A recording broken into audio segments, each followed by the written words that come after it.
was about to say I best bring this stuff up. Oh, what's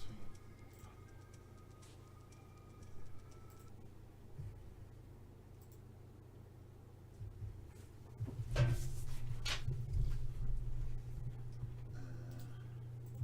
it not there anymore? Oh no. Alright, well. What's up? The pre-show wasn't loaded in like I thought it was, so no pre-show for you guys. No pre-show for you. Okay, that means let's mute that. God damn it, it's so fucking blurry. How annoying. Alright, well, I really gotta figure out this camera issue. It's so annoying. What's up, Cobra Kai? Good to see you. Woo! Freddie Broman21 was in the chat. I was about to say. Another viewer in the chat as well, who I can't even begin to pronounce. So I'm gonna assume that's Corey Novak. What's happening? What's happening? Hot stuff. Corey? Let me get this a little bit closer here. Howdy, Sam. Yeah, movie Sam Mike. Glass, what's going on? Good, sir. Yeah, Sam Glass was messaging me about a performance that he had seen last night that I did not get the proper context, unfortunately. So, alright, so, guys, is the music too loud or is the music okay compared to us? Can you hear us okay? Are we clipping? Are we good? What do we look like? What do we sound like? hopefully not awful. Who do we like? Who do we love? Who do you love? If I'm going to Who do you love? George Thorogood covers. Who do you love? Right, Cecil, I'm going to ask you a random question. I'm going to give you a random ass answer. All right. So, despite our feelings on Avatar 2, The Way of Water, Blue. I got into a little bit of a little bit of a discussion with a longtime Hail to Stephen King member about how James Cameron is not a great director. He has made interesting movies that have just like captivated audiences, made a lot of money, but he's not a great director. And this is somebody who actually knows their stuff. They're more of an auteur sort of person, so they like more Scorsese and shut the fuck up. things of that nature. He's like yeah, this friend of mine. He's not a great director, but he's behind some of the most watched and money-making movies of all time. Yeah. Way more so than fucking Scorsese. Yeah. Like, as far as how much money they've made. Yeah. He takes 12 to 13 years in between movies at this point. Like, because what he's doing is innovating the entire fucking genre. Which he did. So, like, he is the one that's evolving stuff for the other directors. I'd say that makes him a pretty good fucking director. Like, so this is sorry, but that is a ridiculous statement. You have to give credit where it's due, and like Cameron definitely has that credit. Okay. Neurodemus, what's going on? And the only reason that I wanted to bring this up was because of the fact that I at least wanted to kind of pick the brains of a few like-minded sort of peeps, and essentially. So, long-time Hail to Stephen King person, I really don't rate Cameron that highly. He's in no way a great director. He's decent at best. And so I responded with Aliens and T2 Judgment Day are two of the greatest films ever made, in my opinion. And I don't think he's ever made a bad film. And I'm sorry, I'm not putting you on blast, homie. I'm just The Abyss is my favorite movie of all time. Like, it has been for years. Yeah, art is subjective, and I don't think any of Cameron's art touches any great films or filmmakers. He's had a great career, and he pushed certain art forms forward, but as a filmmaker, I don't regard him as a great.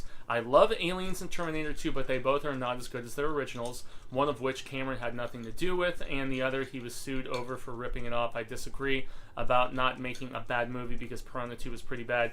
I'll say he was fired from Piranha 2, and so didn't even get to finish that one, and he was in his 20s, if I remember correctly. Yeah. The Abyss is boring. Oh my God, I The didn't Abyss like, is boring. and yeah.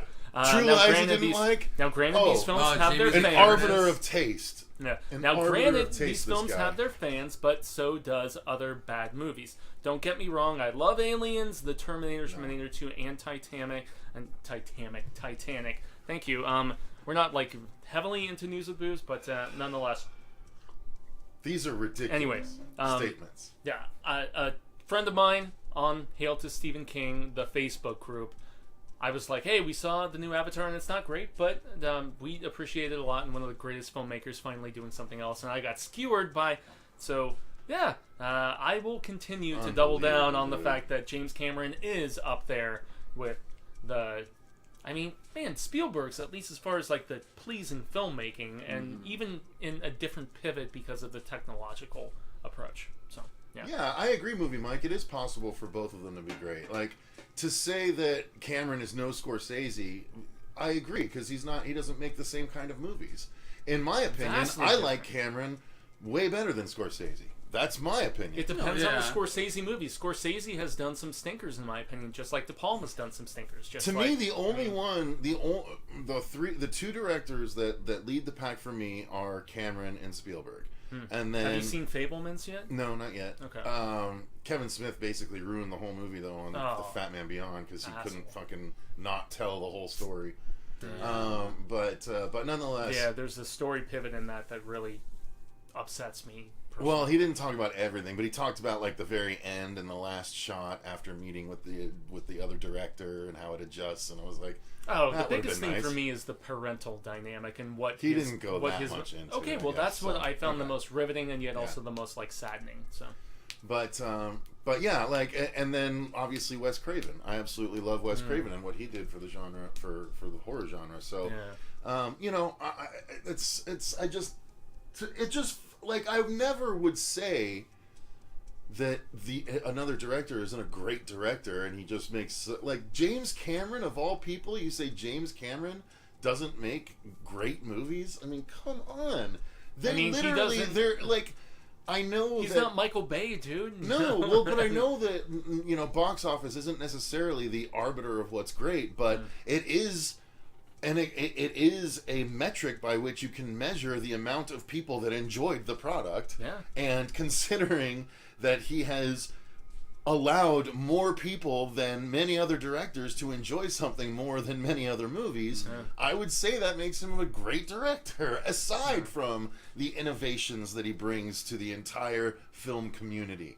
You know what I mean? Yeah, which is what he's become known for later in his career, in contrast with, I mean, when he was making Aliens and...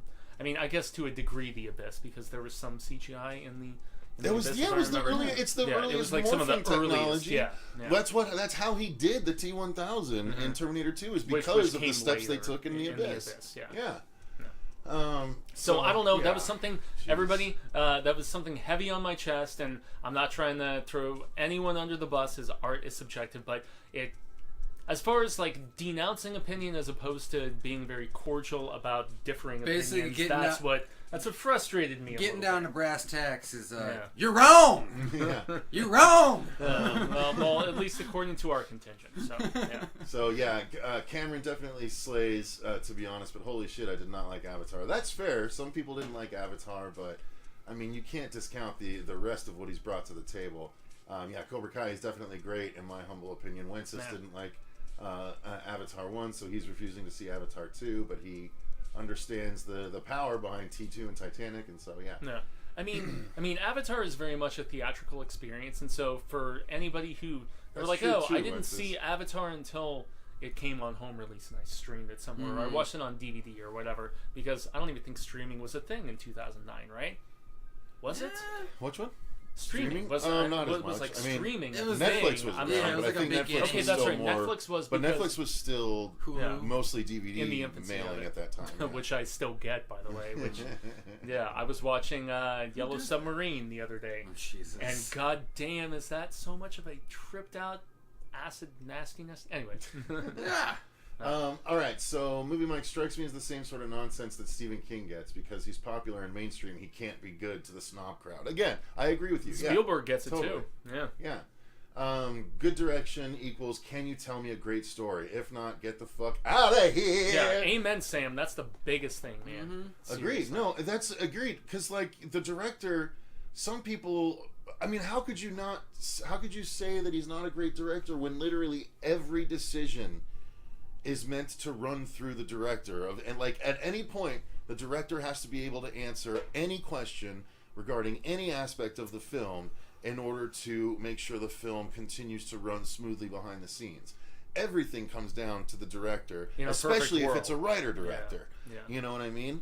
No, not in a perfect world. Well, that's the way fucking movies work. The directors make the decisions. But in some cases, studio meddling and stuff like that. Okay, that's fair. That's fair. That was the only thing that I was. But as far as on set actual No, for titles and tasks. Yeah, It all comes down to the director. Yeah, But that's the only CK2D, deviation. what's going on? Pay-per-view.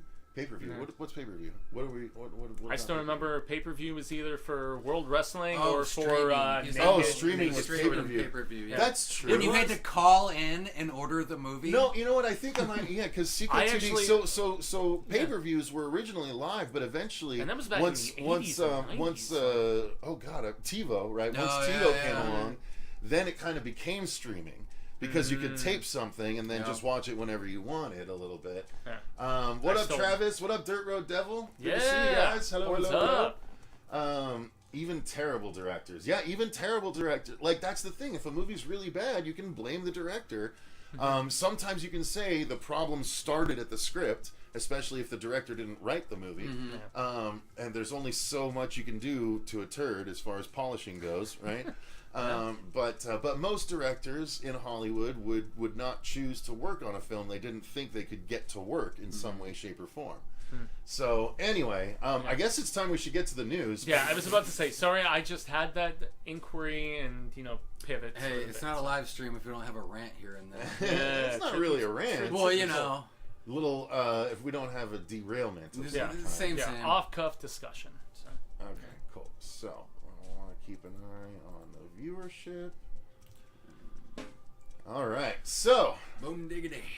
and let me scroll down and we'll go to the first story, which is the Midnight Club Season 2 was canceled by Netflix. Again, we haven't done the news in like 2 months, guys, so bear with us as we're going to be covering some stories that are maybe a week or two old or more.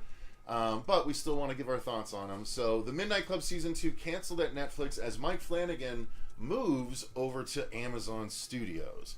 So, I did not watch the show. Marsha watched the show, and Fuego watched the show. did. So, you would be more appropriate to speak on this. Yeah, so this was very much one of the situations where Flanagan's direct involvement on every single episode. Now, I know he was in the writer's room, and he was the one who spearheaded this because he's a big Kristopher Pike fan, and that's where he was deriving the initial inspiration of Midnight Club, but then he was also cherry-picking for some of those, like, anthological... Did you watch any of them, either of you guys? I watched like Yeah. 15 minutes of the first one. Okay, so there was like a wraparound story that went throughout the entire show, but then each time in every episode they would get together and tell a story that was separate from that continuity, Gotcha. and it was an anthology. And so there was like futuristic stuff, there was black and white, more gumshoe sort of noir stuff. So that was cool, and from a visual standpoint, it allowed those directors to really shine in that regard, which was pretty dope. But yeah, they were planning, and not just planning, they were assuming there was going to be a second season because there was only one major character that left and then another that died, if I remember correctly. It's been a few months now. But they didn't get that. And there's a lot of people wondering if it's because Flanagan did not iron out his deal to stick around, and he's going to Amazon now, which we'll get to in the next story.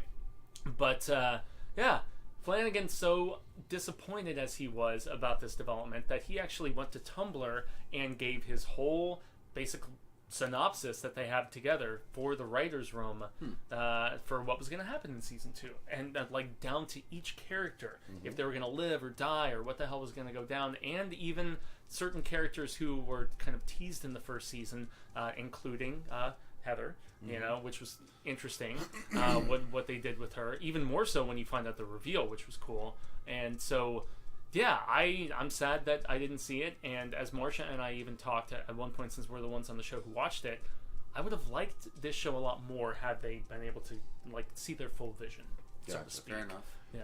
And so, yeah, bummer in said regard. But, yeah, Midnight Club canceled. Flanagan still has his swan song, allegedly, that is going to be the, the Fall of the House of Usher. Oh, So So they they are finishing with that? Because someone they asked are that, finishing. yeah. Yep, so they're finishing with Dirt that. Road Devil asked that. Yeah, and that's going to be his final thing for Netflix before officially being with Okay. Amazon. Swap over. And as I had to clarify after the Dark Tower video, which we'll get into here in a moment, that might not be on Amazon, but we'll get more to that here later. interesting. Okay. Yeah. Wences says the Midnight Club was absolutely fun to watch, specifically one episode that was about one character trying to live a normal life. Okay, fair enough.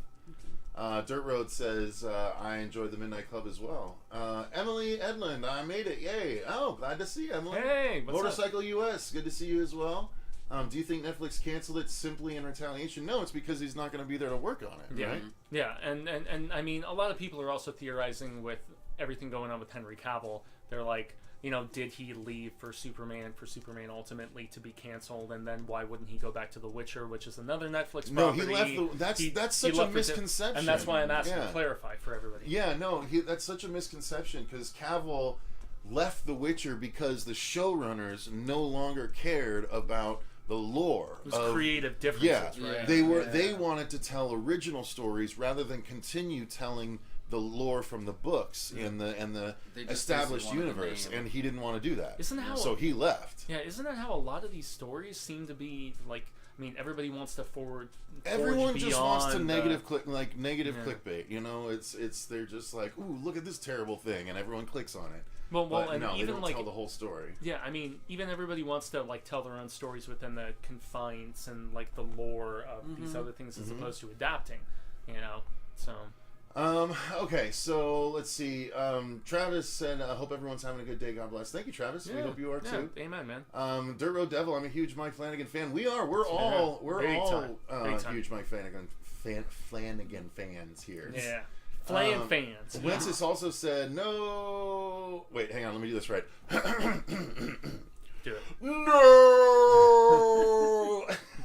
Amazon is a death note to all shows. That's not true necessarily. The Boys, I mean... The Boys has been kicking ass. They just renewed Lord of the Rings for season 2, even though that show was substandard. Okay, and I know some people don't like Wheel of Time. Mike Kearns from Mike's Book Review. Shout out, homie. One of my good friends here on the YouTube. Reacher was great. Outer Range was great. It's on Amazon. Witcher's Netflix, but no, Emily, no real point now. If you liked it, go ahead and finish the first season just because, but it's not going to continue. So if you don't like it enough to worry about the cliffhanger, then I would say don't worry about it. And that's a question for like both of you guys. Like, if I'm not going to watch it now. I mean, that's I care even less. Dude, Robert, if there was a show that they had like a big realized vision that they only got to give a fragment of it. Bring back Firefly. Oh, Christ. Yeah, Joss unfortunately burned all those goddamn bridges, which is... I mean, Serenity was great. We have the books at least in the extended universe. Wasn't Alan who... Huh? Wasn't Alan Tudyk's character in Serenity? Oh, yeah, in Serenity. Yeah. Wash dies. Yeah, he's trying to be careful. Spoiler! Yeah, no, he doesn't give a shit. For a fucking 15-plus-year-old movie. So good, Robert. Yeah, I appreciate the decaf. So Netflix kills everything after one season. That's not true. That's not true. Lately, they do. Well, lately because they realized that they've been approving too much too quickly. Spread themselves way too thin. Man. But they did They did greenlight season 2 of Sandman. Yeah. So and that is phenomenal. Rightfully so. Yeah. So and we're assuming a season 2 of Wednesday, because of how it was like one of the most watched things since Squid Game, which is cool. Yeah. So I didn't dig Bly Manor, says Dirt Road Devil. Yeah, I didn't I watched 2 episodes and I gave up. Yeah. I was like, I don't care at all. Yeah, Cecil actually just reminded me now, just to be very brief about it. So when Flanagan is not in a writer's room or writing everything himself, directing everything himself, that was the case with Bly Manor. That was also the case with Midnight Club. It just didn't feel as within his sense of quality, which was Hill House, which was Midnight Mass. So that stuff, high tier as far as his work with Netflix. And that's why Midnight Club, I'm not heartbroken. However, he did put together a bit on Tumblr, as I mentioned, about what he was planning to do, and that made me like what they were going to go with the show even more. So we'll call it at that. So, Wences, I hear what you're saying when you say, for most new shows that started in 2022, like Paper Girls and Night Sky, it's a death note. I don't know. You have to take the full picture into consideration, right? It might have only been Amazon that was willing to give those shows a try. Those shows might have been passed up on by all the other streaming services and networks. Amazon gave it a try, and look, the viewership wasn't there. The viewership has to be there for them to justify spending multitudes of millions of dollars on any given show, especially when they're buying in with 8 to 10 episodes 8 to 10 episode orders for every season. It is still a business. So, that's the thing. Like, at least they gave it a try. You know, it's not on them that there wasn't enough viewership. You know what I mean? Like, you can't really blame the streaming service if the viewership wasn't there. Like, we don't know if the viewership was there, but to just assume that the viewership was there, but they canceled it anyway, why would they do that? Yeah. They wouldn't do that. If the viewership was there, they would keep the shit around. Yeah, because I know Paper Girls specifically you had reminded me about, if I remember correctly. That's based on a graphic novel comic book sort of thing, right? Mm-hmm. Yeah. He says that's absolutely fair enough. I appreciate you hearing me out, Wences. Yeah, and that's what really sucks in comparison with, like, you make a movie and it's a one and done whatever, a series that could go on for multiple seasons, drastic different sort of play. Yeah. You know? Dirt Road Devil, Guillermo del Toro's Cabinet of Curiosities was a real mind blower. Yeah, I really enjoyed that. I still haven't confirmed it for a second season, unfortunately. I know. I really enjoyed it, though. Yeah, amen. I did too. What is I Am Not Okay With This? I don't remember what Sam's referring to. I Am Not Okay With This. I think that was the one that had our Sophie, what is her name? Essentially, she was Bev in It, and in the sequel, she was our little Reddy. Oh, okay. Beverly? Beverly, the little short-haired redhead who was in It 2017. Oh, yeah. It was like a super... she was almost like a super-powered sort of little teenager. It also had... I vaguely remember it also had the kid who was in Shazam and who played... he was also in It 2017. Goddamn, why can't I remember his name? In any event, that was a show that she did that, was canceled as well. I'm Not Okay With This. Very solid. Check it out. It's about a teenager, angst-wise, trying to... I remember seeing the trailer reaction for it. Yeah, and she's covered in blood. Covered in blood, right. Yeah. It was the Carrie thing. It was. Initially, yeah. All right, so, just as a question, Motorcycle US, best soundtrack, Lost Boys or The Crow. I'll take The Crow over the Lost Boys soundtrack. I actually would go The Crow. I would go for The Crow, but both of them are pretty solid. Yeah, hey, Wild Wrangler. Lost Boys maybe has more, like, definitive... oh boy, cry, little sister. I'm thinking when we saw it at, like, Texas Nightmare, when we saw it performed live. I Still Believe. Yeah. Oh, yeah, that's right. Yeah, we saw him Greased performing. up sax guy. Yeah. I Still Believe by Tim Capella. Yeah, I still believe. So good. But as far as an all-encompassing soundtrack with the Nine Inch Nails and with... Yeah, I might give it to Stone The Crow. Temple Pilots. Dude, I might give it to The Crow. Okay, so did we? There was more good we got on the Crow soundtrack. We got a delivery. That's why the dog was barking. Oh, okay. Yeah. All right, so let's move on to story number 2 because it's directly tied to story number 1. Yeah, it is. Which is that Mike Flanagan says he's officially helming a new Dark Tower series. Now, I thought it was for Amazon Studios, but that's not necessarily the case. You're saying? Yeah, but there's new reports that are coming out, and it's more so from the Deadline initial interview about the fact that this is carved out.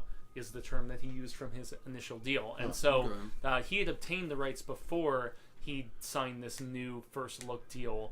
And so he can bring it to Amazon if he wants to, but he doesn't necessarily have to. According to one of my industry insider people, this is, and I actually have one, my buddy Matty Jorison. Right. He was like, I've heard that the Netflix people turned it down.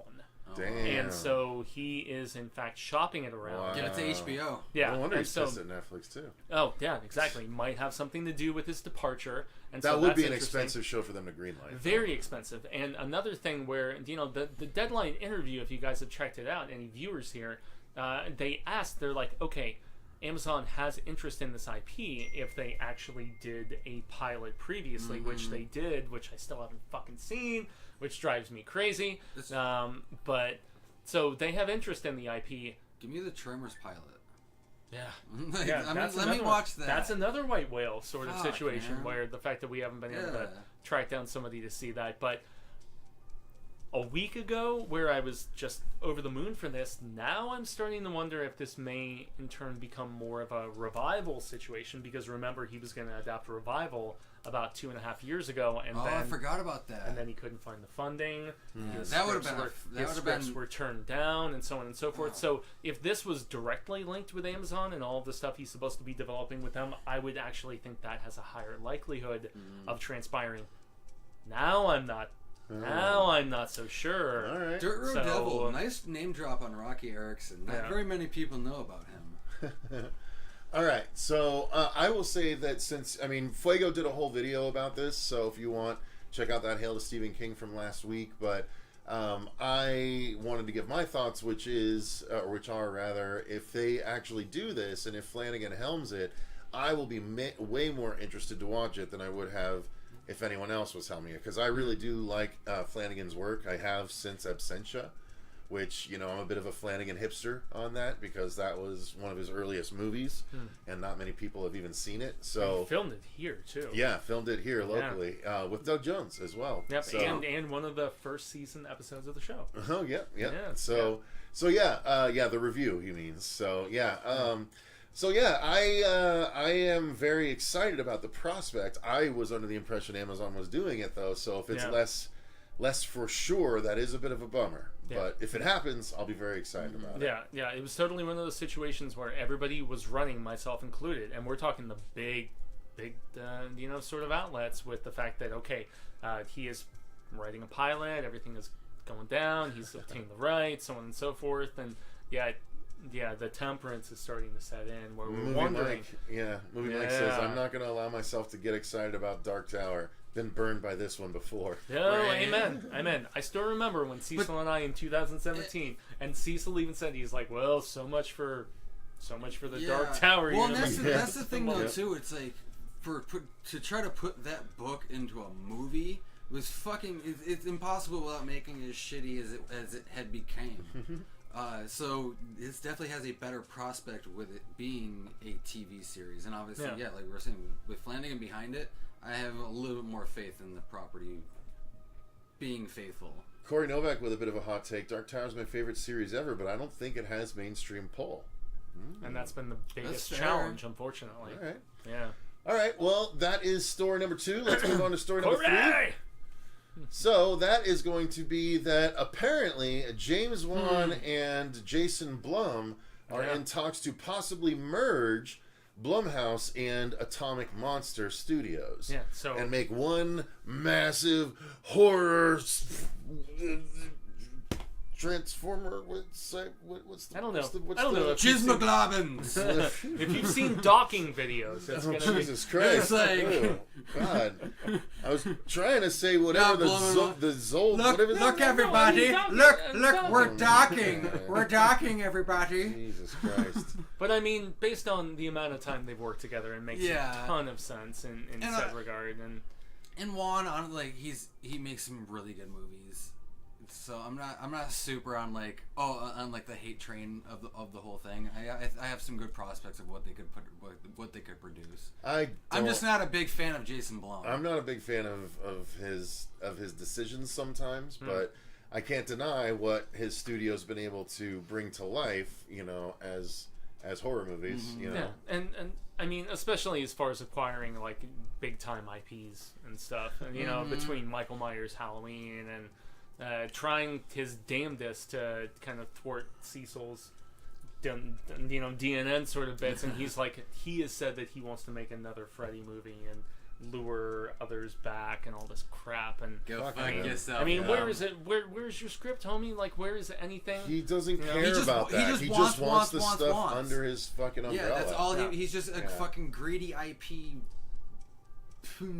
Yeah, whereas James Wan, I will say, I mean, granted, he's on the Aquaman 2 tour, presumably upcoming, and so that's a big thing. Although they are, just striking that entire aspect of the DC Comics universe from any sort, and Cecil has a lot to say it but we're not gonna use it, and rightfully so. I mean, turn my ear about it is what it is. It's just it needs to.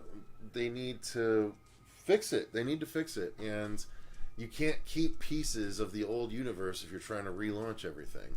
You can go back to it if you want in 5, 7, 10 years when you start to introduce the DC multiverse, just like they've done with Marvel. And these iterations can still exist out there, and we can revisit them down the line in a Spider-Verse sort of similar situation. There's Booster Gold could very easily, they could do a Booster Gold movie that could travel from the whatever new thing James Gunn's building and have him travel to the other universes. You know, there's a number of different people that could do that, and they would be fine. So I think they need to wipe the board, start fresh like James Gunn's doing, and we can revisit these characters in another way. Make the Snyderverse the Kingdom Come universe. You know what I mean? So when we see them, everyone's a little older. Superman's got a bit of gray, you know. Batman's broken down. If you got Ben Affleck as Kingdom Come Batman, that'd be dope as hell. That'd be fun. You know, honestly, I liked Ben Affleck as Batman. I didn't have as much of a problem as anyone else. I did too. I was totally in it, and the fact that they're trying it's to get him just a shit script, direct man, something. for Batman, Superman, and then whatever the fucking Justice League one. It's just bad. Yeah. But I mean, veering back to this, as far as like, okay, Juan has been a little bit more like consistent track record in comparison.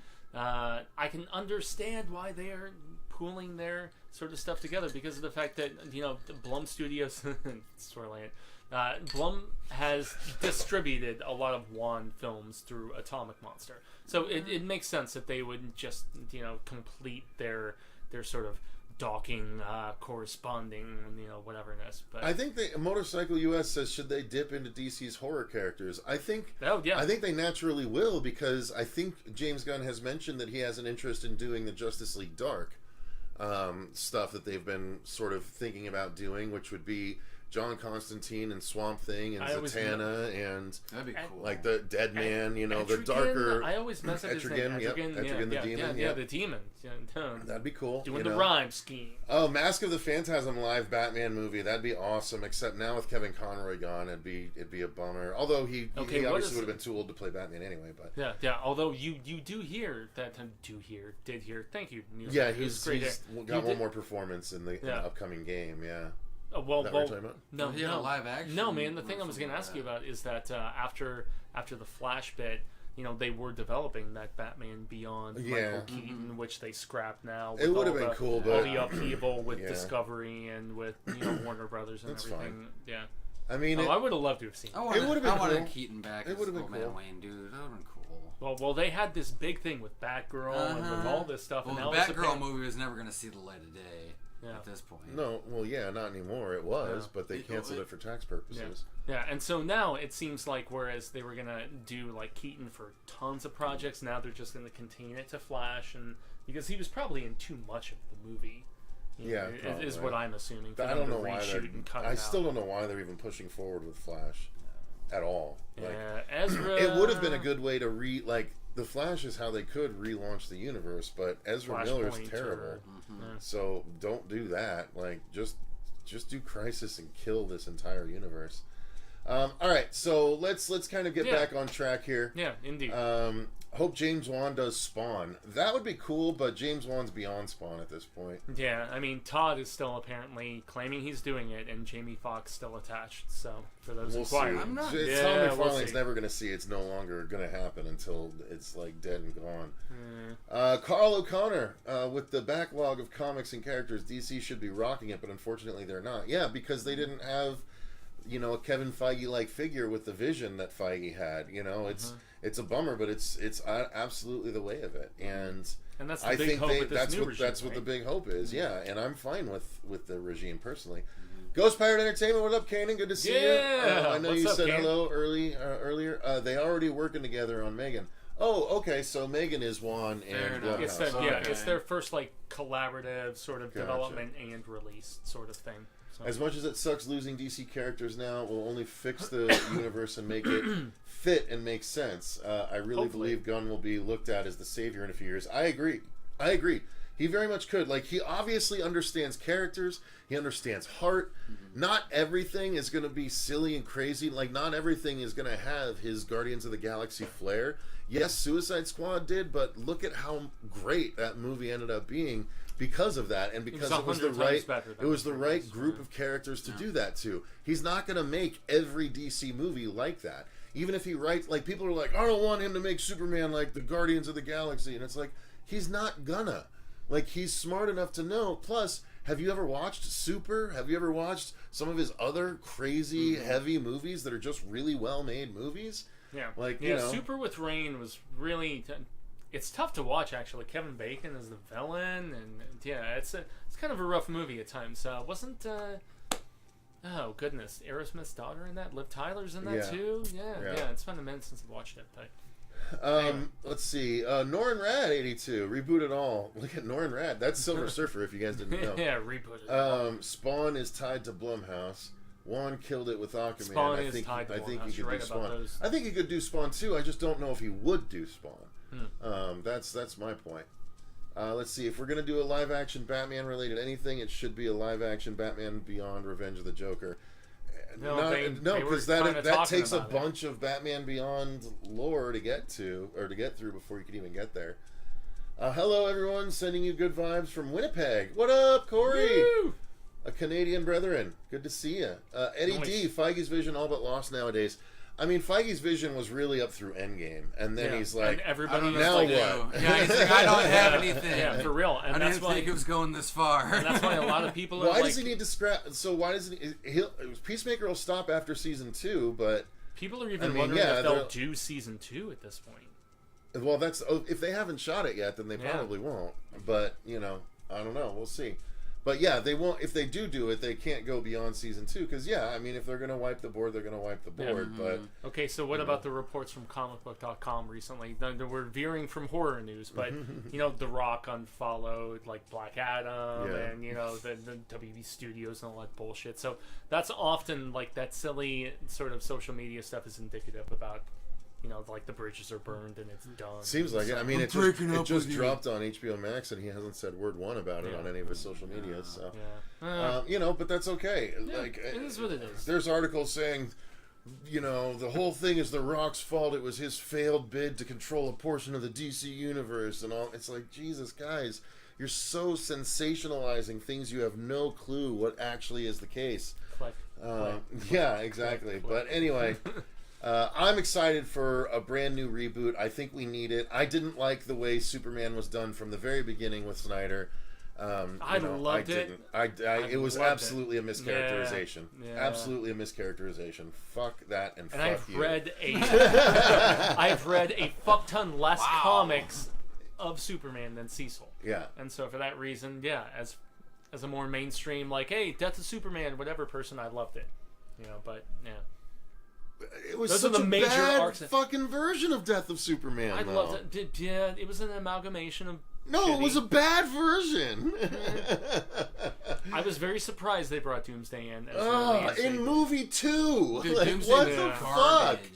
That was such a stupid move. But I actually, all right. Well, that's a whole video. That's a whole video. That's like next a 3 hour. Yeah. Anyway. All right. So let's see. Okay. Wind Wrangler, I Have the Hills Have Eyes comic prequel 2006. I actually am going to be covering that on my TikTok soon. Did you obtain it? The Horror Show Cecil TikTok. Yeah, I haven't read it yet, but it's like 5th in line for me to cover. Wind Wrangler or Wild Wrangler, if you haven't followed the Horror Show Cecil TikTok, go check it out because I cover all every horror property that has comics. I'm slowly making my way through on the TikTok. So, nice. Wentz is just ignore it if there's still talks The Rock is trying to buy WWE from Vince. Oh, God. What the fuck ever. I didn't like Gal Gadot, says Norrin Rad. Too skinny for Wonder Woman. I actually agree with you, Norrin Rad, on a purely physical. She's like, almost 6 feet tall. No, she's skinny. She's skinny. She's supposed to be Amazonian, dude. Yeah, she should have bulked up. She's supposed to have some heft. She's supposed to look intimidating. Okay, so do you want to be Amazonian? Give me China. Give me China. I was just China's build was closer. Woman. I was trying to think of the other one who was in the first Deadpool movie. The one who was the torturous sort of bit. If Christina Mosier, a friend of mine, and who's my God, Christina would have been badass. If she was like a foot higher, a foot taller, seriously, she would absolutely pull it off. Yeah, you can't be a short little. There are you can't be built like a tank. Honestly, if she wasn't such an asshole, Cara Dune from the Star Wars shows wouldn't have been terrible. Okay, what was the girl from the second Thor movie? Wasn't she initially rumored? Sif, she did good. Yeah, I thought she could have done it too. So anyway, any of y'all know iVampire, a motorcycle? I actually got the new 52 iVampire, and I loved it. I loved iVampire. It's really cool. They actually brought it back in another comic recently. Get a girl with meat on her bones. Yeah. We need all the DC superheroes in their prime, not too young, not too old, no origins, straight into it. Yeah. You're not going to be able to not do origins. They're just going to have to do it more clever. Right? Done with I know everyone's like, I don't want to see Superman at the Daily Planet anymore. Motherfucker, Superman's been at the Daily Planet for 70 years in the comics. Yeah. Well, here's like the thing. I'm not talking about the Daily Planet stuff. I'm talking about he veers away him sometimes, being a kid. but that's like, it. oh god, Krypton exploded. He traveled here. Like we fucking know that. We haven't gotten it done. Well, okay, that part was actually done pretty well in Zack Snyder. I will give it that. Like, I'm just so done with it. From when he lets Dad die on, the rest of the movie is pretty rough. Yeah. But okay, the only thing I don't like the Daily Planet stuff much about is I'm like, okay, we have Pollyanna McIntosh. Let's look up who that is. Okay, we have two of my favorite superheroes of all time, and they both work at newspapers. So we have Spider-Man and we have Superman, and I'm just like, okay, I understand the journalistic aspect, the virtuous aspect of like. He did, well, Peter Parker obviously. Isn't a journalist; he's a photographer. Yeah. Okay, but he still works with the accompanying. Yeah. Sort of Well, at the time, that's what would make the most sense. Because there wasn't internet at the time. Okay, I'm not going to ask if he jumps in. Okay, I guess I'm asking now if I'm bringing it to light. Then so Peter doesn't jump into additional writing stuff in some of the later. He does. Well, no, in the later comics, he becomes a teacher for a few years, and then he becomes the head of his own. Parker Industries, where he's developing technology and shit. But now he's once again tying in with Hawk or with like that's when that was happening is when he became a superior Spider-Man when Doc Ock took over his personality and stuff. Yeah. All right, so Pollyanna McIntosh.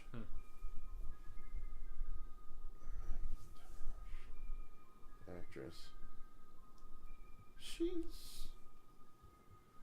a little aged to play Wonder Woman at this point, Sam. Unicorn. Yeah, I do think she would have been good once, like 10 years ago. She would have been good, but not anymore. She looks kind of like Mila Jovovich. She does have a Mila Jovovich vibe. Well, I mean, Alexandra Daddario is Zatanna. Okay, let me think on that. Yeah, actually, yeah. She has really magical eyes. I think that would work very well. That's one of her most entrancing aspects, and she's about to do the Witch series. Do we really need to see the Wayne stupidly cut through Dark Alley? That's fair. We've seen Batman way more than we've seen Superman at this point, though. But that's fair. I mean, it is fair, and at this point, you're in 2022. I mean, he'd have to have gone. Now we're even now, like. Didn't they even do like the Mask of Zorro? Like it was the Antonio Banderas Zorro that they went and saw in the Snyderverse because time-wise, that's what it would have had to have been. I think. So I don't know what Zorro movie he'd be coming out of at this point. But I want to see. Yeah, so Daddario as Zatanna is good. I tried really hard to dislike Man of Steel, but I couldn't. Thought it was fun. I liked aspects of it. I just didn't. I thought the characterization of Superman was wrong. He would have absolutely saved his dad. Fuck everyone else that's there watching. They should have made that like Spider-Man 2. I politely disagree. Can I finish my point? Yeah. They should have made it like Spider-Man 2 when all the public sees him after saving him on the subway and they just agree not to say something.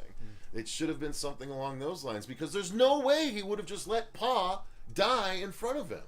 He has avoided that numerous times in the comics. Like, he would have moved so fast, no one would have seen him save Pa, or something. Like, there were so many ways around it. And I was pissed about the Zod thing at first, but ultimately the Zod thing does make sense because, Zod is the only one he's ever killed in the comics. But Zod has come back so many times, it's kind of been retconned.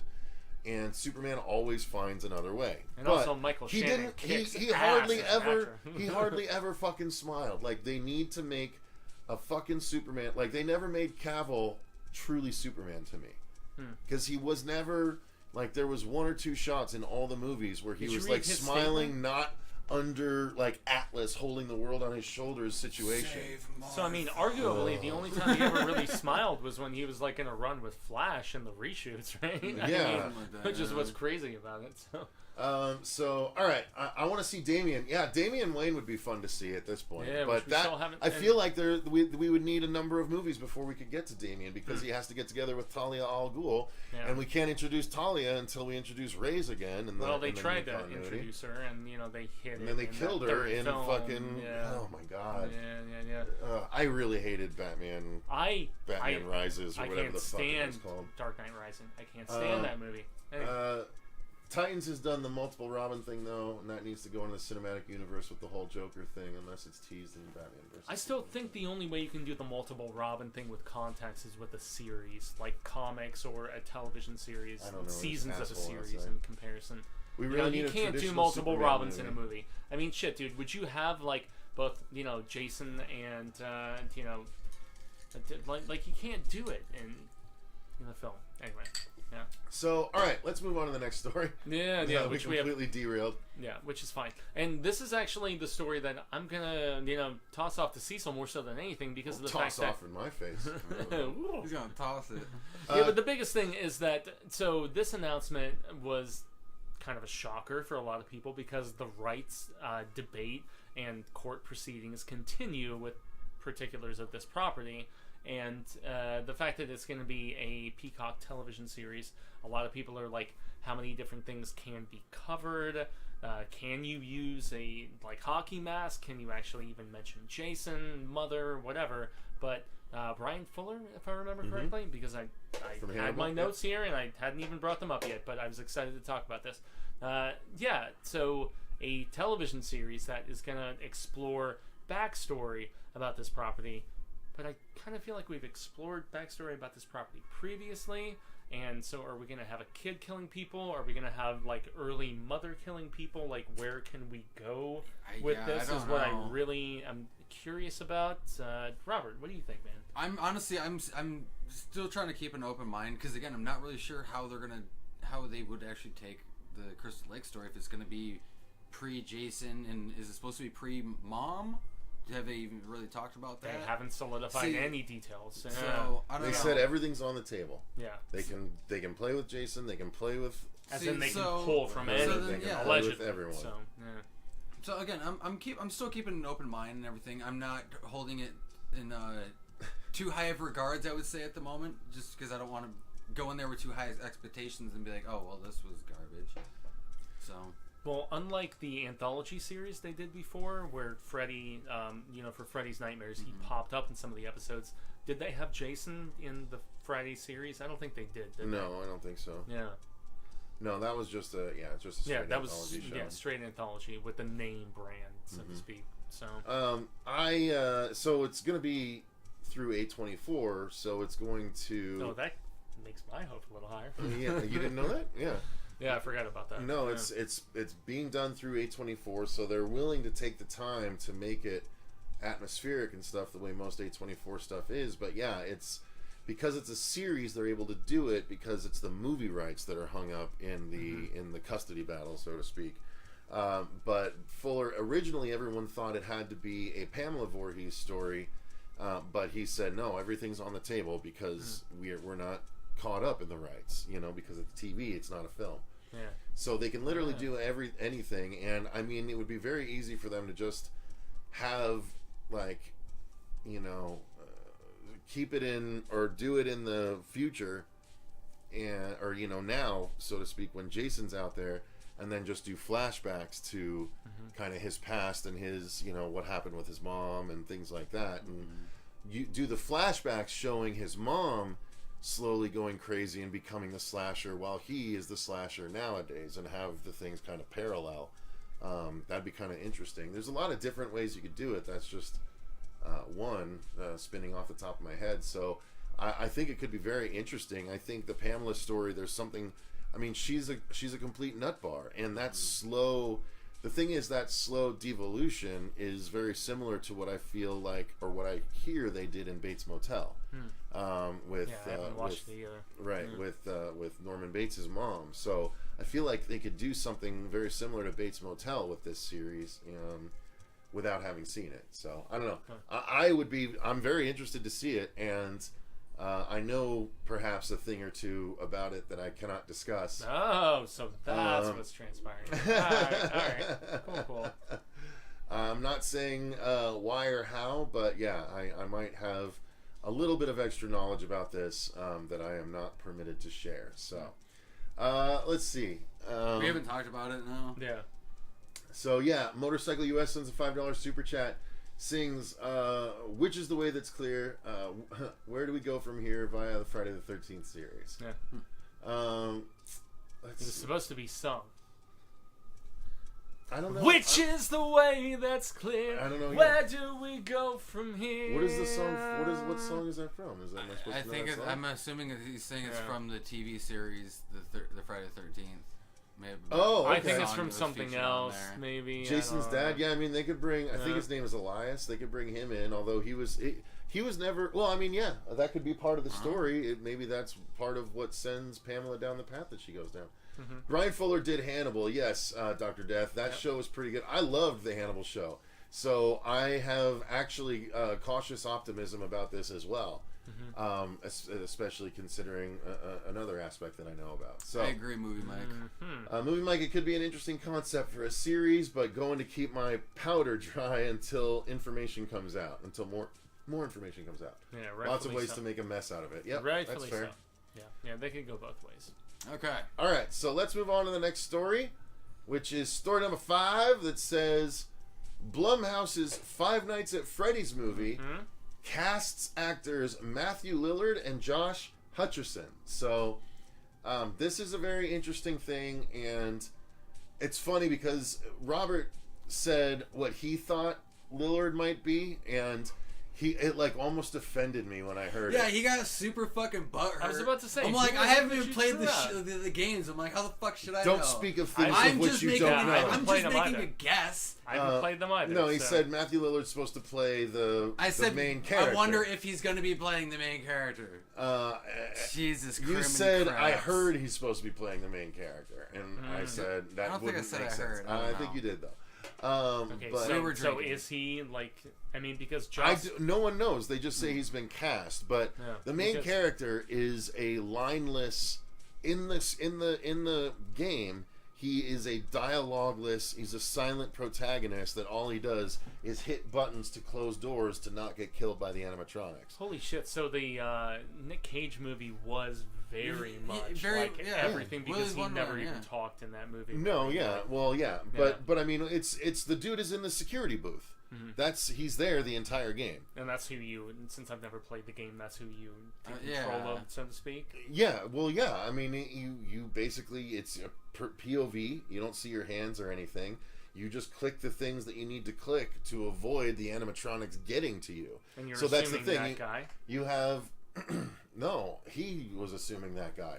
That to that's me would why be I'm very. asking. That to me would be very I mean, poor casting. You cast Matthew Lillard to not let him talk or show his face. I see what you're saying now because of the fact that he is very much a boisterous, like very right. He brings something to a role. So why the fuck would they make him? Because it's a stupid thing to suggest. You're a stupid thing to suggest. Who actually came to our booth a few times in Mad Monster and was really dope. Oh, Matthew Lillard is very nice. nice. I love. Anytime we I say even better than Kennedy in certain instances. When Matthew Lillard's phone guy confirmed. Oh God, see that would be even worse. Oh. Because phone guy is literally just the guy that at the very beginning of each night of the game, you have a message from phone guy. It's the dude that hired you for this, and you just listen to the message, and he's like, "Hello, hello. So the animatronics, they tend to move around at night, so just be careful. But you have a finite amount of power, so be aware of that too." And like that's phone guy. He just gives you the instructions for the night. No, what I think, if they're actually going to do this right and start building the lore, Matthew Lillard needs to play William Afton, who is the man who created or helped create the animatronics themselves. He loses a child, and he goes a little crazy and kills another child and starts killing kids and stuffing them into animatronics to hide their bodies, and so their souls take over the animatronics and start killing others. I thought this was more Wouldn't that PG-13. start Like, holy shit, man. That's a point in the game. The Fazbear's get shut down because people are complaining about foul stenches coming from the animatronics. There's a newspaper clipping talking about that. Like, all that shit happens. And there's something called the Bite of 87, where a group of kids, like an older brother, is torturing his little brother by holding him up to the animatronic's mouth. And he's like, "Put your mouth in, or put your head inside. Put your head inside." Bites and the animatronic crushes his fucking skull. Wow. Yeah, and that's one of the kids that ends up, becoming, vengeful. So there's a lot of really cool shit, and I could really see Matthew Lillard playing a role where he loses a child, goes crazy, kills and starts killing kids, or I can't remember if that's exactly the lore, because there's William Afton, who's the more evil one, who becomes the purple guy, which people that play the game will understand what that means. And then he works with someone called Henry Emily, who also eventually starts helping to build animatronics.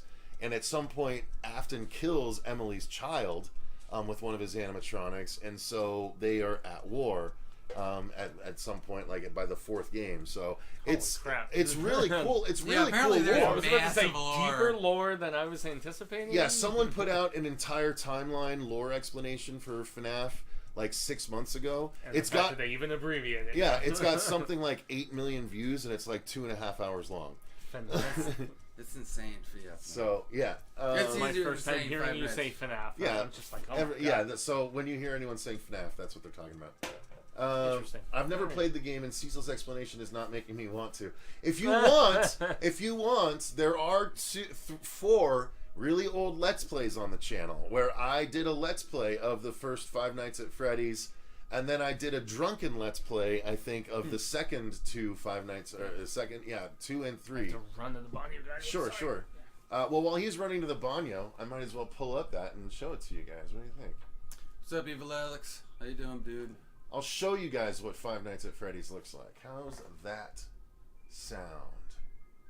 60-40. 5 Nights. Okay. Okay, here we go. Let's play Five Nights at Freddy's Part 2. Watch my ass get scared. Get scared. Nice little thumbnail. Yeah, exactly. Oh my god, this is way early. Wow. Way early. Alright, let me... Oh god, I gotta pull in the desktop here. Holy shnikes. Just a second. Oh yeah, there we go. Alright, so...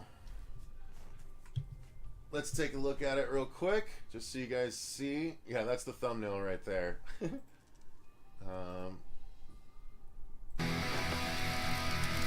I'm going to try night 2 again and try and figure out what I've screwed up. That's a fatty shot, bro. Oh, yeah. Holy Is that maybe how I attract them away from me? I select something and make a noise, and they go to that. So this is what you do. So I'm the security guard. I literally have to watch on the cameras to see if the animatronics are moving from room to room. Those cameras are horrible. And then you hear little weird noises and little weird shit, and see the animatronics just start getting closer and closer to you. Hang on, let me see if I can get... Okay, wait, here you go. Systems, and he's gone still. Good. So you're in the security booth. What was that? Oh, yeah. What does that mean? You gotta close doors. What does that mean? Turn on lights. Check. Oh, Jesus! Damn you! Come on, what am I doing? Okay, I gotta be doing something wrong. I should be playing the audio or something. I'm gonna do it again. Yeah, it's fun. House of Fear. Yeah, you have to control the. Get him so away like, from me. it lays out all the things you have to do to keep them away from you. But it gets really hectic. You have to survive 5 nights in a row. Yeah. It gets Keep more and more crazy every night. Keep him following it.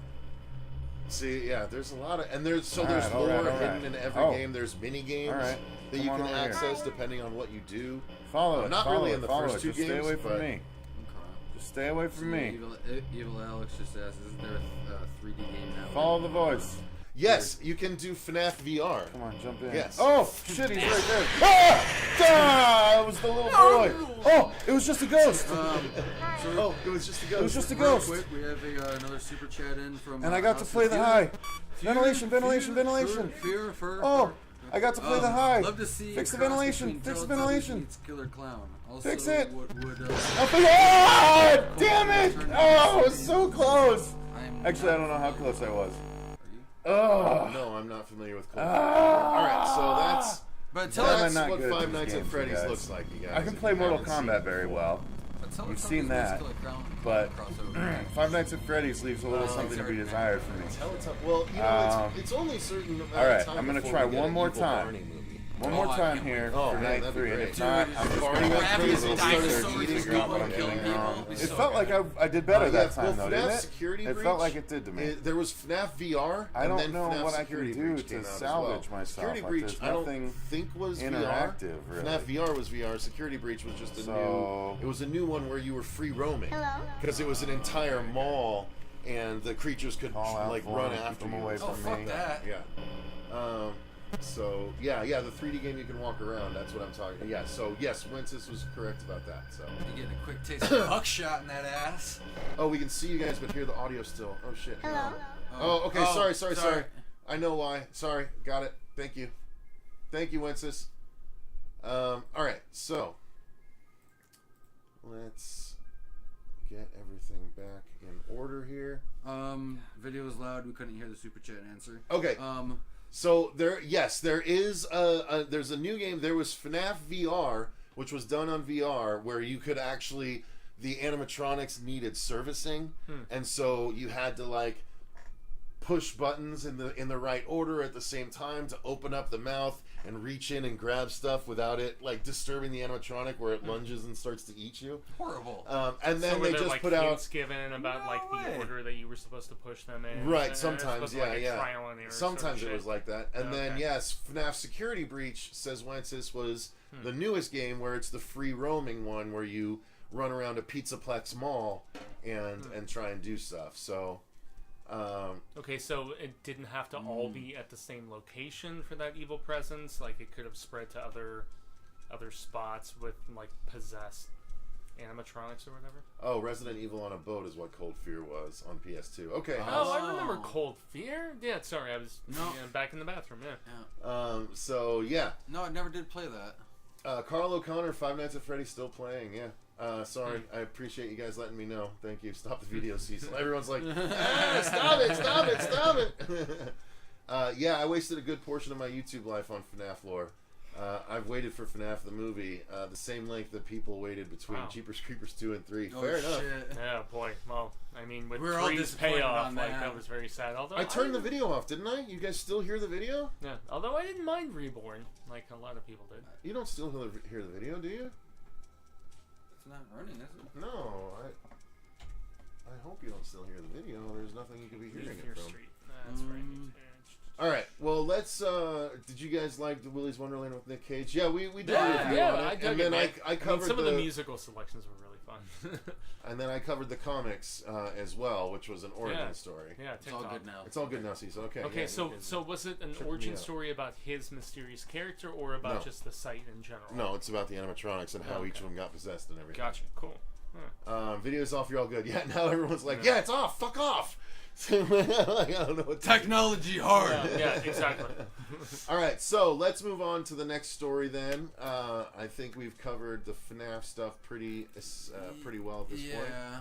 So the next one is that there's a new Fear Street movie coming from Netflix, directed by Chloe O'Connell. Yeah. I don't know who that is. I don't know either. What else? But Yeah, honestly, that's where, Oh, sorry. no. No, I was lay just it gonna on. say I'm Lay it honestly on. excited for the new Fear Street movie because I liked the other ones that they put out. They were fun. They were nice new little because they're R.L. Stein, aren't they? Yeah, They are R.L. Stein. Yeah, it was there's his more like YA his line, older yeah. teen kind of stuff. Yeah. But Oh, I thank dug you. it. Motorcycle US sends a $2 super chat from For What It's Worth by Buffalo Springfield. The song. Okay. Gotcha. Sorry. Gotcha. Thank you for the clarification.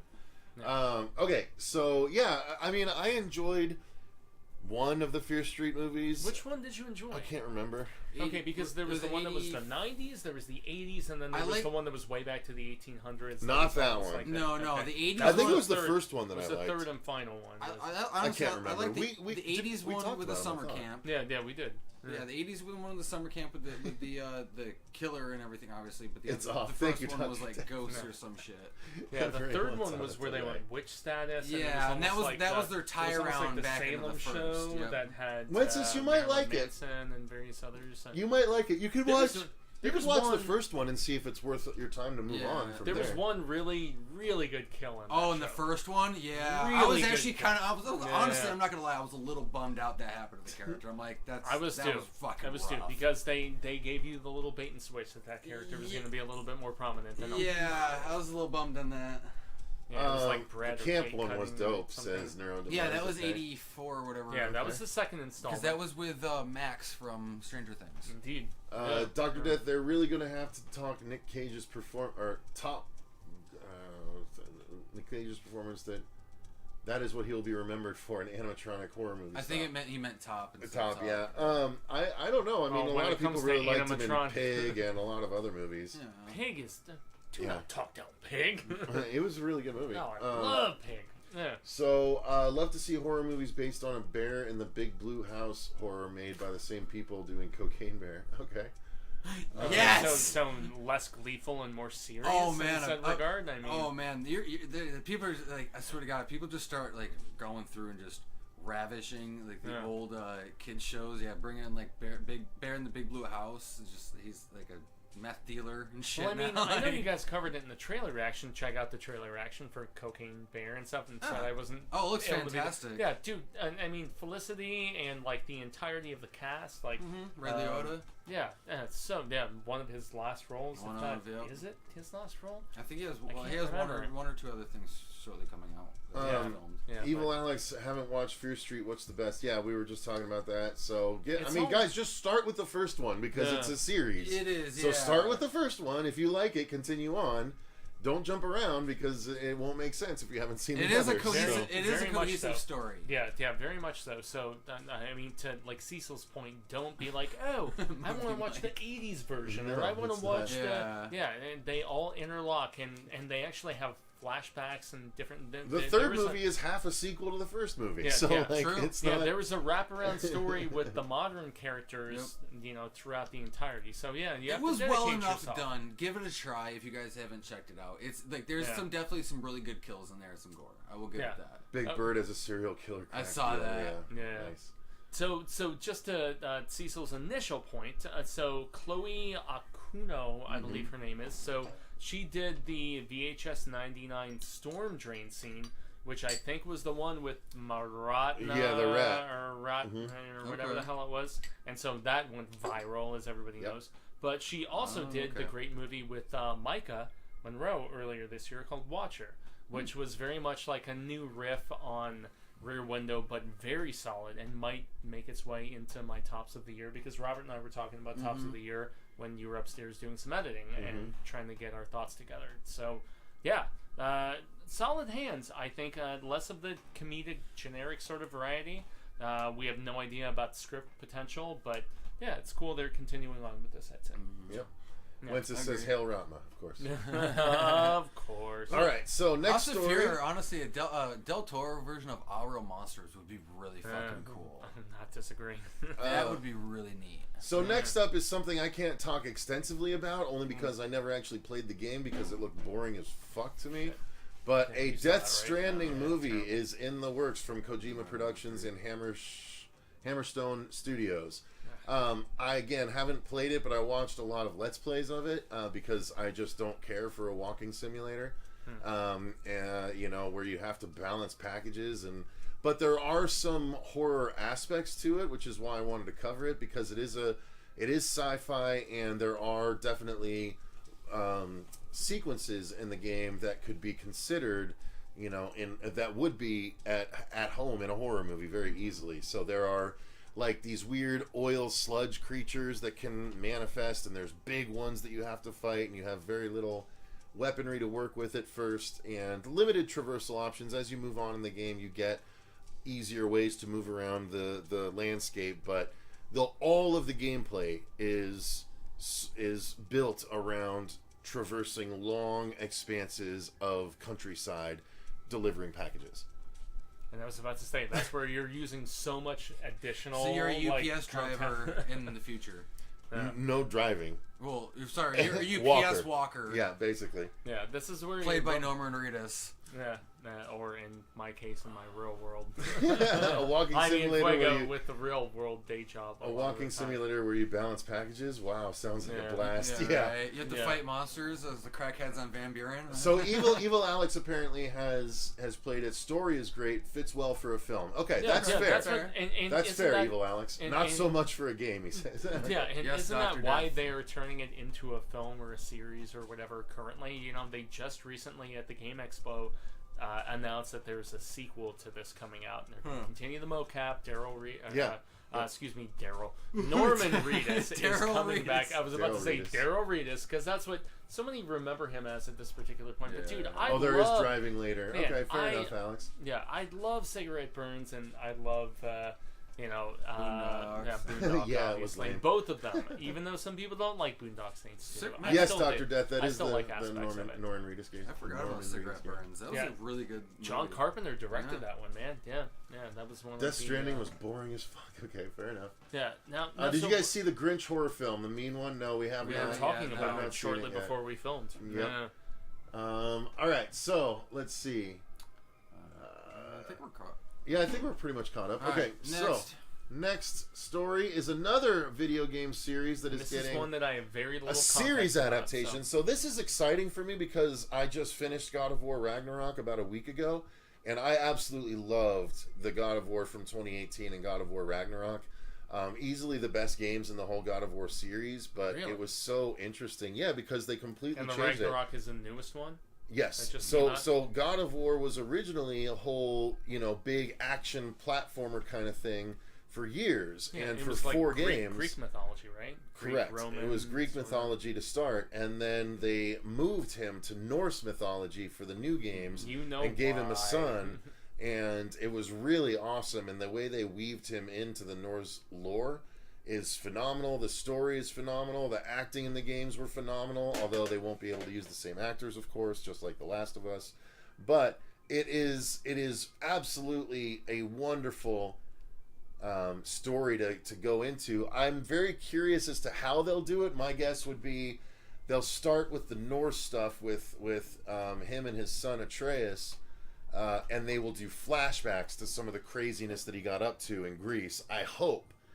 Because there was 4 games worth of material in Greece before he got to this, but this is what they're talking about adapting into the TV series. So 2 games for this, 4 games for Greece, 2 games for Norse. Okay, this is where I wish I knew my proper history in combative in this aspect, sort of comparison, because of the fact that so we had the Greco-Roman sort of thing that was going on, and yet I know concurrently everything Norse, in that area of Europe was going on, and very fascinating in said regard. They were the ones who actually discovered, where we live. Honestly, I think it was a great jump from the Greek mythology into the Norse mythology with the God of War. Yeah, with the spin-offs, Alex. I know. Yeah. I was just talking about the main games, though. I'm curious though on who they're possibly looking at to play Kratos.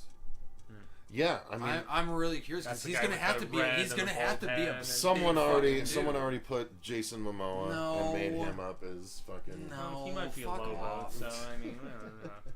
Jesus. Norman Reedus was in Boondock Saints 2, and Boondock Saints 1, and Boondock Saints 3, apparently. Yeah, which they're saying may still transpire. Boondock Saints 3. Yeah. Big monsters, boss fights later too. Yeah. There was a lot of big monsters. Like God of War got really popular because of the large scale battles or large scale monsters that you had to take down, and but the storytelling in the Norse games was well above and beyond the old ones. So, and also just to clarify, Cecil, so that game series is more akin to what I prefer, where you have a third-person perspective as opposed to Well, it's third-person in both, but the God of War original games were more almost a top-down. where you're running and the camera moves around you as you fight a bunch of different things. In God of War and God of War Ragnarok, the camera almost never moves farther than 5 feet away from Kratos for the entire game. It's all a one shot. Okay, I was referring more so to like Resident Evil reverting to like a first person for no, there's no first 7 person. and 8 and so on. Yeah. Okay. Cool. All right. Yeah. Nice. So let's see. Did you guys watch Wednesday? Yep, we watched Wednesday. Yeah, we'll be did. talking about it on our review roundup, Yeah. which might be next week, or not next week, but the week after. All right. So let's see. Let's move on from God of War to the next story, which is Gil Keenan to direct the Ghostbusters Afterlife sequel with returning cast. Yeah, and Gil was involved with the first one with Jason Reitman. So. Yeah, and this is honestly one of the only ones where I don't know like massive amounts of information, which is why I'm like trying to pull up because he was involved with the first one with Jason Reitman, and now he's taking over directorial. Yeah. Okay, yeah, because he was a co-writer, maybe. I think so. Yeah. Something, if I remember correctly. But I mean, Jason Reitman's lack of presence, it's kind of a bummer. But I mean, he just got that sort of anniversary and. What's the word that I'm looking for? Familial sort of connection, out of the system, and sure, forge forward. Mm-hmm. Robert, I know you were trying to say something. Oh no, you're cutting you off, homie. No, you're good, dude. You're good. Yeah. I'm absolutely excited about this new Ghostbusters movie. I loved Afterlife a lot more than I initially thought I was. I knew I was gonna enjoy it just from the trailers and stuff, but I didn't realize how much. There was times I kind of had a little frog in my throat at one point in the movie. Correct. Yeah, dude. Yeah, because it's just, I grew up watching Ghostbusters, and just for how well they tied this movie in with the originals, it warmed my heart. It really fucking did. And Paul Rudd was a fantastic addition to this. Yeah, he was good. Yeah, I loved him too, man. Neuro Demuz says, just had my third child, my second son in November. I gave him the middle name Atreus. That's awesome. Fuck yeah, congratulations. Congratulations, Neuro. Awesome. Yeah, Shredder's Revenge, Dr. Death, is good. I played through Shredder's Revenge already. I asked for the Cowabunga collection for Christmas, so hopefully I'll get that for Christmas. It's actually $10 less on Xbox right now. Oh, really? Yeah, I almost bought it last night. Dude, I have been wanting to play that with friends. You should come over. We should play Shredder's Revenge. I want to play it so I have it downstairs. We could literally play instead of playing that other game. Oh, that would be great. That'd be fun. Fuck it, let's do Put it on hard mode. Yeah. Alright, so Shredder's Revenge. Oh, yeah, we already got. Okay, so if they hire adults to be Ghostbusters and put the kids. Here it is. Plus the kids, it could work fine. Yeah. Yeah, well, I'm sure, I think that's what they plan to do. Yeah, I don't. With all the cast coming back, you're gonna have the kids and shit like that. Well, we don't know which cast is coming back. It just says returning cast. I would imagine Rudd and stuff would be back. So as I'm jumping on the story from Bloody right now, they say presumably this means Mechanic Grace will be back, and then from Wolfhard. So yeah, those are the two big heavy. Okay. Yeah, exactly. Those are the two big heavy hitters. So we don't know like any specifics. Ernie Hudson is also said to be returning once again, but in a more prominent role, which That's I think cool. would be interesting. So he might be coming in as like that little guidance kind of thing with the kids, especially if the granddaughter's now taken over. Which she was a fantastic addition to the Ghostbusters movie. Man, I fucking love me some Ernie Hudson, dude. And the fact that they even tried with the Girls reboot to bring him in, and that didn't work so well, and then they're trying to bring him in for this one with a new boot, and well, it'll just work. Give the man some time. This one will work out much better for him. Cowabunga collection is my future, says Dr. Death. Yeah, fair enough. Yeah, the fact that they even have those Game Boy games on there, man, like shit. Yeah. All right, so let's move on to the next one, which is that someone by the name of Yann Damage will now direct Marvel's Blade movie for 2024 release. All right, let me jump to the story. But we'll see, because I know they've been having a lot of problems in the past with like the directors and like the the director the fell script. off, and the script. Then Mahershala was complaining about the script. That's just. I hope they can get all their shit together and put out a great Blade movie, like we know that they could and they should. Well, I think one of the nice things they were working with those initial two Blade movies, the Guillermo one and the previous one with the Blood Rave and all that shit, was that they didn't have the constraints of, PG-13 and so on, and trying to fit it into like a bigger universe sort of situation. Yeah. And so for that, and I mean, I'm hopeful, so to speak, and I love him even from Green Book. There's a lot of peeps who don't like that film, but I thought,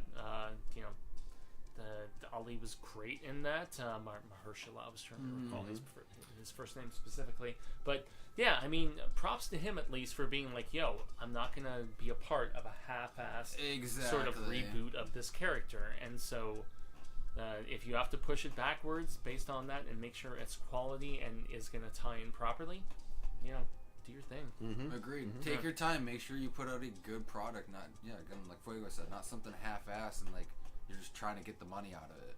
Yeah, that's what I think too. I mean, I'm excited for it, but only if they put the time in. Yeah. You know, I think Marvel's starting to see the ramifications of rushing films with people's reactions to Phase 4. Because they've had a lot of doozies lately. Yeah.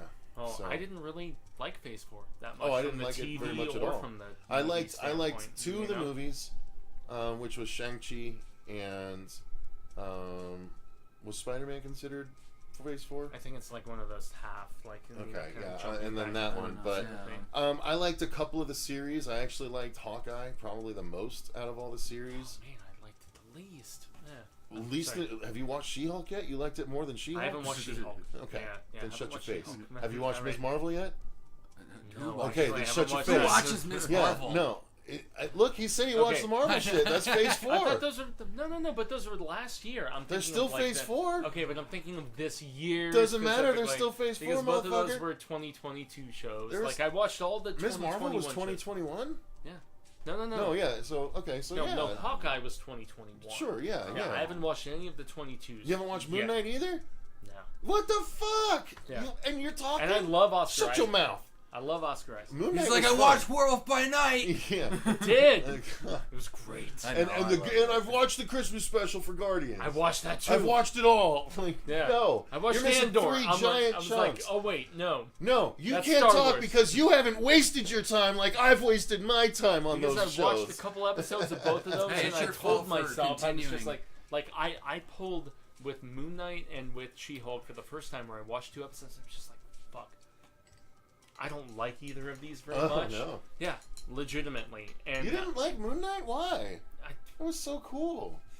I didn't like the first 2 episodes. I didn't pull it through.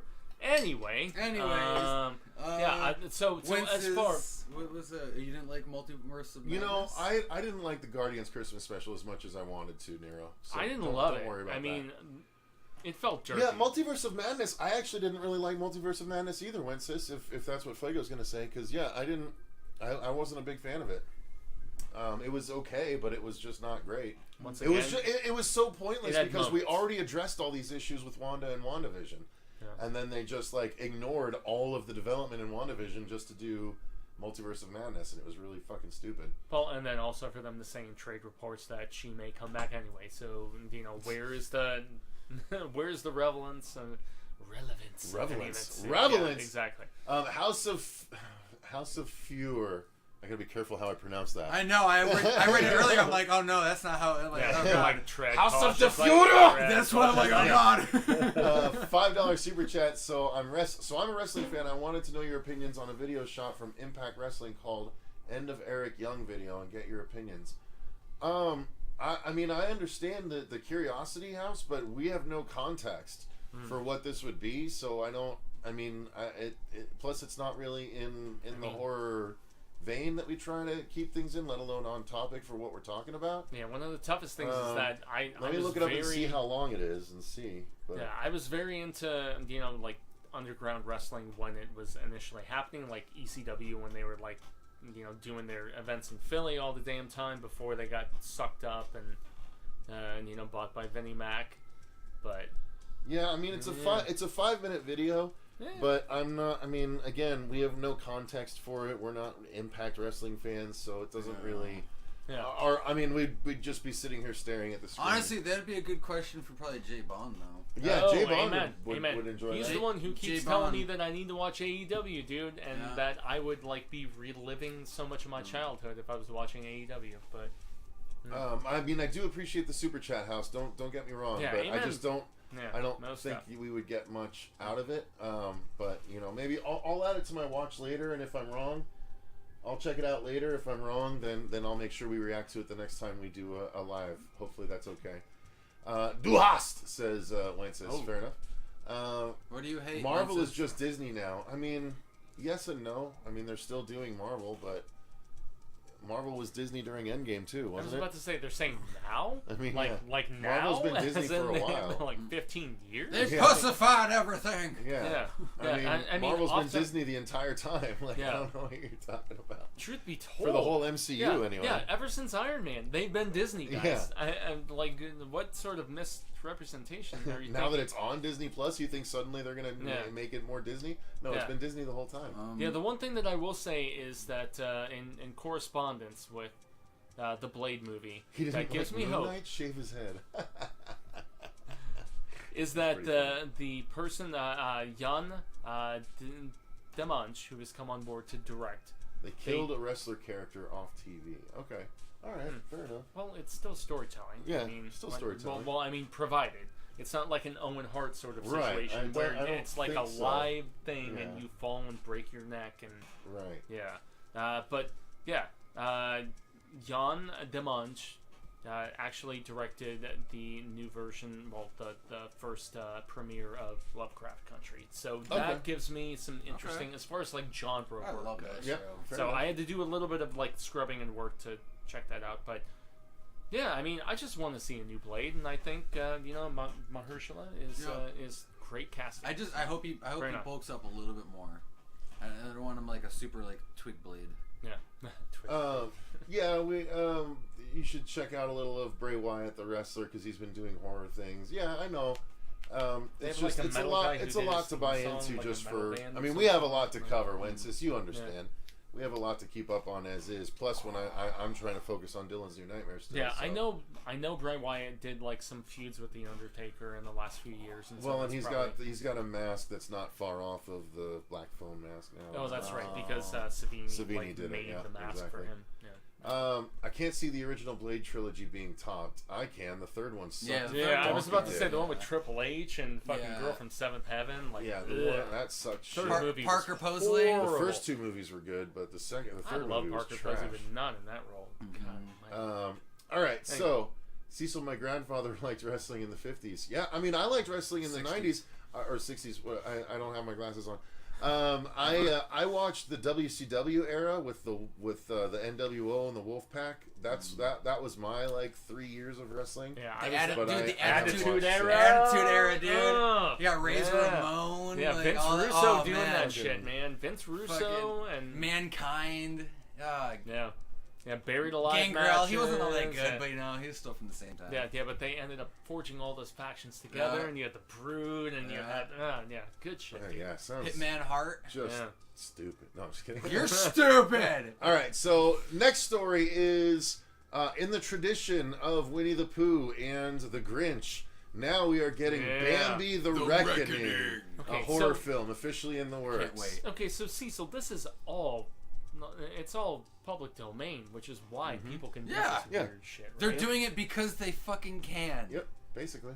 Whether it's good or not. We It's, still haven't seen the Winnie the Pooh and like Killer, like the No. Pigoo, and I haven't you heard know. anything about that in a minute. Not so. since the trailer dropped. Yeah, Yeah. but Entertainment Weekly gave that project. Well, yeah, like, because a it nod, was something new. Like, holy was shit, so they're turning absurd. Winnie the Pooh into Yeah. a killer. I think you're right, Evil Alex. Every man has a wrestling watching phase. Oh, yeah. I think so. I certainly did. I think Yeah. you're right. Actually, yeah, Oh, I everyone definitely- I've known has watched Yeah. it for at some point along the way. Yeah, gay or straight, dude, it don't matter, man. It's right there.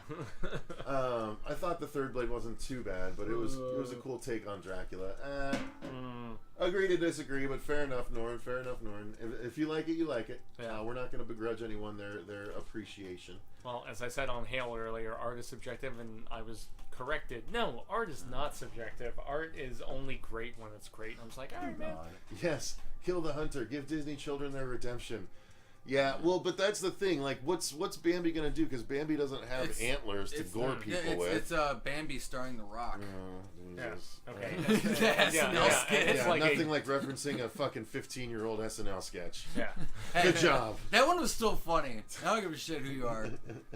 I was about to say though, if you're gonna somehow concoct Bambi into It's a zombie. Death Wish sort of like revenge horror sort of situation, Doesn't it kind of have to be animated, or else how are they gonna shoot a live-action Bambi movie? it was the one thing I was.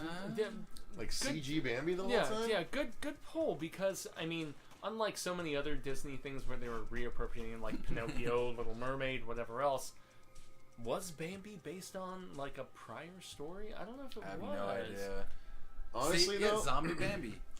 Pinocchio would work Zombie, too. yes. Dude, a Pinocchio horror film would be really cool, if only There was just the- to have him. Well, they did it already. Remember? He lies Well, and yeah. stabs someone through the That's face what with I was his thinking. nose. Yeah, yeah, exactly. But that's like the only cool thing he could do. I like your shoes. Um, I love you, and I would never hurt you. Just spikes. you right guys through aren't the thinking face. evil enough. Like you should be like, "You're gorgeous." I liked your lasagna. I actually like boys. Right? I really care about your mother. Yeah. It'd have to be something horrible. My and mother-in-law's sexual. great. Yeah. Your wrinkles aren't showing at all. Yeah, right. Yeah, and also he would Savannah, like. I got my dog. Her name is Roxy. Oh, congratulations, Savannah. Nice. Didn't realize you went to go get your dog, but cool, go for it. Or Nice. got a new dog. Either way, congratulations. Have you ever met an animal parent when they're pissed off? There's definitely potential. Oh yeah, of course. I will I kill mean, we're anyone talking that to hurts an Yeah. my animal parent animals. right here, man. Well, I mean, I think he means like an animal parent. Oh, okay. Okay, fair An enough. animal that's a parent. Either way, my statement still I was stands. about to say someone I will animal. kill you if you're my Bambi animals. Someone Cocaine animal bear style. parent, like. Oh, I want that. I don't know. Karen? I don't know if I can What? sign Does off anybody- on that joke. Parent, parents, No, parents. nope. No, I yeah, know it's I don't horrible. know. No, I was Nope. trying, Nope. guys. I thought it might be I thought it Nope. could be a thing. Bambi cocaine bear style would work. Yeah, Oh. that would be kind of interesting. Hmm. I just want to see the Bambi on shot. crank. I just want to see the shot where Bambi finds his mom and then like looks around and then you just see the eyes narrow. Because Bambi can't talk, right? I mean, Yeah, if Bambi talks. yeah. It would all be in the eyes. All right, so no, Cecil, you're technically an angry bear at times. That's fair, Wences, but I control my anger. I'm not angry that often. Just sometimes when people say really stupid things. Bitch, So, you got mad when you couldn't He find was an looking at Xbox me. controller. You know he was looking at me. I mean, didn't get never mind. mad about that. I was. You're like, where's looking the for- fucking controller? You mean this one That right doesn't here? mean I'm mad because I used the F word. You're Suddenly getting I'm mad? salty. You're getting hyphy. I'm getting salty now. You better shut your fucking face. Yeah. I'm Whatever. about to run away. Bambi mom Get out of comes the back ocean. from the grave. Probably not. I mean, it would make sense that Bambi's getting revenge. for Bambi's them. mom talks to him like Pamela Voorhees. God, I could see that happening. Yeah. Maybe, Give, maybe. give Bambi's Kill mom a the sweater. hunters, Bambi. Revenge me, Bambi. Michael Carver, what's up, guys? I'm a big Screamin' Halloween fan and Nightmare, and I watch you all the time. Much love from West Virginia. Thank you, Damn, Michael. Breezy. I wish I could say the same about Halloween. Blue Ridge Mountains? But yeah, definitely a Nightmare fan. I You know actually that. really like that new Halloween film. I am along the lines of Mr. Sinister Cinema would like that movie Are a you lot. trolling right now? No, I'm actually being honest. I swear, like the third film. Yeah, well, it's because you have no actual taste. Oh, the third. No, the so- third. Dude, the second film was such garbage. Oh, it was. So was the third, Crap. just for different reasons. They can both be equally garbage, Fuego, just for different reasons. The third was less equal garbage. No, it really wasn't. It was still very much garbage. Did you watch the- Wences. did you wa- did you Cecil watch never the- gets angry. Don't y'all remember how calm he was playing through Crash Bandicoot? It Takes Two with Someone Marsha. feed Cecil. Why? I'm not hungry. He needs the Snickers. I Alright, could I was probably trying- use a Snickers. All right, I was trying to figure out why I gained like a little bit more of an appreciation, but have you watched the Red Letter Media guys give the full breakdown about why the third film is actually No. not that bad? No, and I don't care to. Okay. Why do I? What? They know more about film than me somehow. Yeah, that I they need work to. in the industry, so I don't care. Have you seen some of the movies they've been a part of? unfortunately, yes. Yeah. Okay. So that's your fucking standard. Oh, they know. I'm They're the not arbiters of what's good. No. It's a really funny video, though, man. And By the I'm not way, trying to that discount point, you know, when I brought up the in that new game, High on Life, the Justin Roiland game, I told yeah. Robert earlier, there's a point at which you can go into a movie theater and they play the entire movie Demon Wind. And I actually heard while it's going on, there's a few people sitting in the front row talking while it's playing, and it sounded like Rich from Red Letter Media, or not Rich, but the main Red Letter Media, the half and the bad guy. Oh, okay, funny. that guy. It might be all of them because I only heard his voice, so it might be all of them doing the commentary during the movie. So they're based. Oh, that's Are funny. they really? Yeah. I mean, I love those guys. No, they're very funny. When they actually no, I actually do watch them. I'm just That's the saying, thing, when they're just nice because to they a- have arguments, like I've heard the arguments as to why it makes sense. I just completely disagree. When those guys are nice to a movie and they're like never nice about movies, from my experience, I'm just like, oh, yeah. Cecil cannot wait for your movie. Thank you very much. Yeah, you guys, there's still an announcement No, coming it's as far as post-production goes, so we're very excited about it. Awesome, I must get high on life and the game. Yeah, fair enough. Yeah. Bro. We actually downloaded the game. It's on Xbox Game Pass, so we have it. I was thinking about doing a Let's Play later tonight. So we were going to do that after this, but now we may play Turtles instead. So I may come on and do a Let's Play later tonight, have a couple drinks myself, and play some of that game, unless Robert wants to stay and do it with me. Either way, I know you got to get back because you got a couple of pets at home waiting for you. Yeah, I do. Two of them. And they are both in cats. Did you And give they're them both- You had a water? couple of cats at home waiting for you. Yeah. Wow. One of them that actually loved Yeah, there. The first not way I the fact- said it is actually funnier, but I like the fact that it's two cats too. That's also Yeah. funny. But the fact that I referred to them both as pets, I think, is a bit funny. One belongs in a cage. Yeah, Sorry. the other should be an outdoor cat. I'm sorry. The puns are so easy. Oh, it's too Shooting fun. fish in a barrel. Man. Okay, on to the final story. Number 12. Bambi eats weird shrooms and finds some cocoa plants. Yeah, fair enough. Cocoa And now I'm plants. suddenly Cocoa thinking of my beloved Aubrey Plaza talking about eating mushrooms with the girl that she did White Lotus with, and she's like, we became best friends for that show when we ate mushrooms and went nuts, and I was like, all right. It'll happen. I watch a lot of people. I don't need to agree with anybody to like them. Yeah, that's fair, Evil Hell Alex. yeah. I agree. Different See, I perspective, man. like the Red Yeah. Letter Media guys. I was reacting because I don't like, just because they have a thought doesn't mean I'm going to be like, well, because they said it, I agree now. Hell to the fuck no, man. Have I been the balls resting on the chin? Hell to the no, man. A But- ball on Chinian? Yeah, Just exactly. slapping. However, they were one of the few people who, in fact, I like that movie. I do. I like the third Halloween. I do. I know. It's weird. Look, It's weird that I like it because it doesn't feel like a Halloween movie. you man. have And that's you have bad taste about a lot of movies. It's okay. I know. Not all of them, just a lot. It's all right. So the pics from Dylan's New Nightmare all look great. Can't wait. Thank Damn you, right, Evil Alex. man. Adam S. Where's the DNN story? For news. Oh, you mean as far as like the Like that images news, yeah. from a few weeks ago? I mean, I'm assuming the breakdown news story was. yeah. Well, yeah. No, I guess. I mean, the that's fair. That's a fair question, Adam. Do you guys want to see the images? I mean, I thought you all would have seen the images by now. If you guys haven't seen the images, let us know. And Yeah, if you we'll want to show see them the up real images, quick. I'll show them. If you guys haven't seen the Dylan's New Nightmare images, I can show you all. There's 5 images that we pulled from the movie to show everyone. They dropped about 2 weeks ago, and most of the horror sites and some of the non-horror sites covered it. So I figured everyone had seen it. But all right, Halloween Ends was dope. I agree. Loved it. Very different.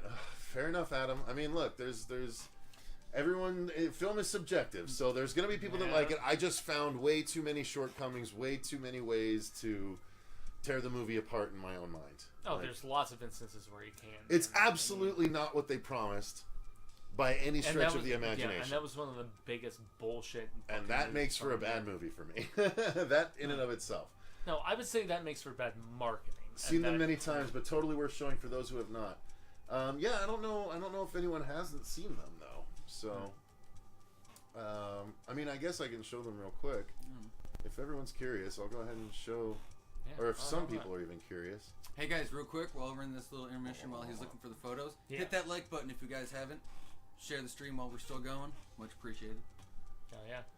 All right, so let me put this here, and then let me grab the images. Oh God, I hope none of this Wentz actually. we'll be talking about American Horror Story NYC on the roundup. So Don't read these things in case. Of course, my computer's not responding while there's folders on the screen that I might not want people to read. Fucking cunting computer system. Mm-hmm. I experience. There's it probably all the nothing time. even wrong with the fucking thing, but I'm just saying that my computer fucking sucks for doing it right then. That's not even the folder I clicked on. All right. I'm fine. I don't get mad, guys. I don't get mad. I really don't get mad. So I'm over here like, okay. Yeah, I was about to get say. mad. So I don't get mad. Cecil gets I'm totally terse. cool. He gets terse. See? Cecil gets terse is the word. Now that- can you understand what I'm talking where- about with the Xbox controller Yeah. earlier? Yeah, so he's terse. He's like a little worked I'm up. Kurt. But he's still very I'm much terse. like, oh, there Some you go. might say Kurt. But yeah. So that's Cindy Kenya. Yeah. I hope I'm pronouncing that right. It might be Kanaya, but I think it's Kenya. Legitimately, everybody, one of my favorite scenes. So, based on work schedule, man, I was not Did he able just to hold be. his hand up on us? Like, I think he will. everybody! I think he No, I'm will. fucking around. It was I feel funny. bad. I It was feel funny. bad. No, it was funny. Go ahead. Don't feel bad. I was fucking around. It was literally a joke. It was building on what you were It saying. is legitimately my favorite sequence in the entire script that Really? I cannot wait to fucking see Oh yeah. because of the fact that, and one specific, it's later in the script. Okay. You know, but what happens with this character where she talks with Dylan initially, Bah. and then, yeah, No one knows anything. No one even knows she's talking to Dylan, technically. But, okay. but yeah, leave it no at one that. knows anything about the script. So, My most anticipated scene involves this character. appreciate that. Cool. Yeah. Appreciate that. Yeah. No, that scene did come out good. Well, I know what scene you're referring to. But Yeah. we can't. I don't even want to give context for it. Yeah. So, next. Sorry, man. No, you're good. Like, I was even trying to dance around it. It's okay. and- It's okay. Yeah. So, this is Ron Sloan. We just saw a recent picture of you guys trying Indeed. on shirts. And Yep. We were clothing shopping, so Cindy was actually from Friday the 13th Part 6, and Ron was in Friday the 13th Part 5. He got decapitated by Jason. So, both Friday the 13th royalty, and these are two of the images. Then there's the first image of Miko that we have here. Are you on the comments? Okay, cool. Yeah, Mom. So this is what Miko looks like, or at least for a particular scene in the movie. Then we have our two images of Freddy. This is the first one. This is our Freddy Krueger, played by Dave McCrae, with makeup effects done by Nora Hewitt, and the sculpture done by Mikey Rotz, right? Isn't it? I think it was. Yeah. Yes. Yeah. So that's our Freddy, and then one more Freddy pick is what we dubbed the Goblin pick on Yeah, I set. was about to say the screeching, screaming, Oh, little, it's so like, good. Yeah, it came out really, really good. So those are the images from the film coming up. I hope you guys like it. We all hope you guys like it, but we're pretty confident that you will. So I don't have an anger problem. I have a stupid computer problem. Thank you, Wild Wrangler. You nailed it. Perfect.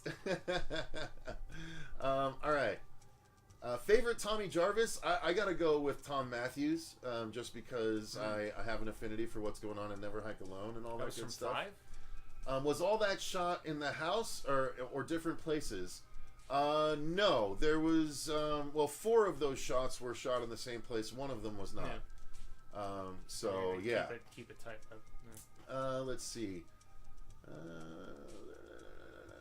So it looks awesome. Oh yeah, okay. So don't know why, but I really love the Freddy hat you chose. Thank you.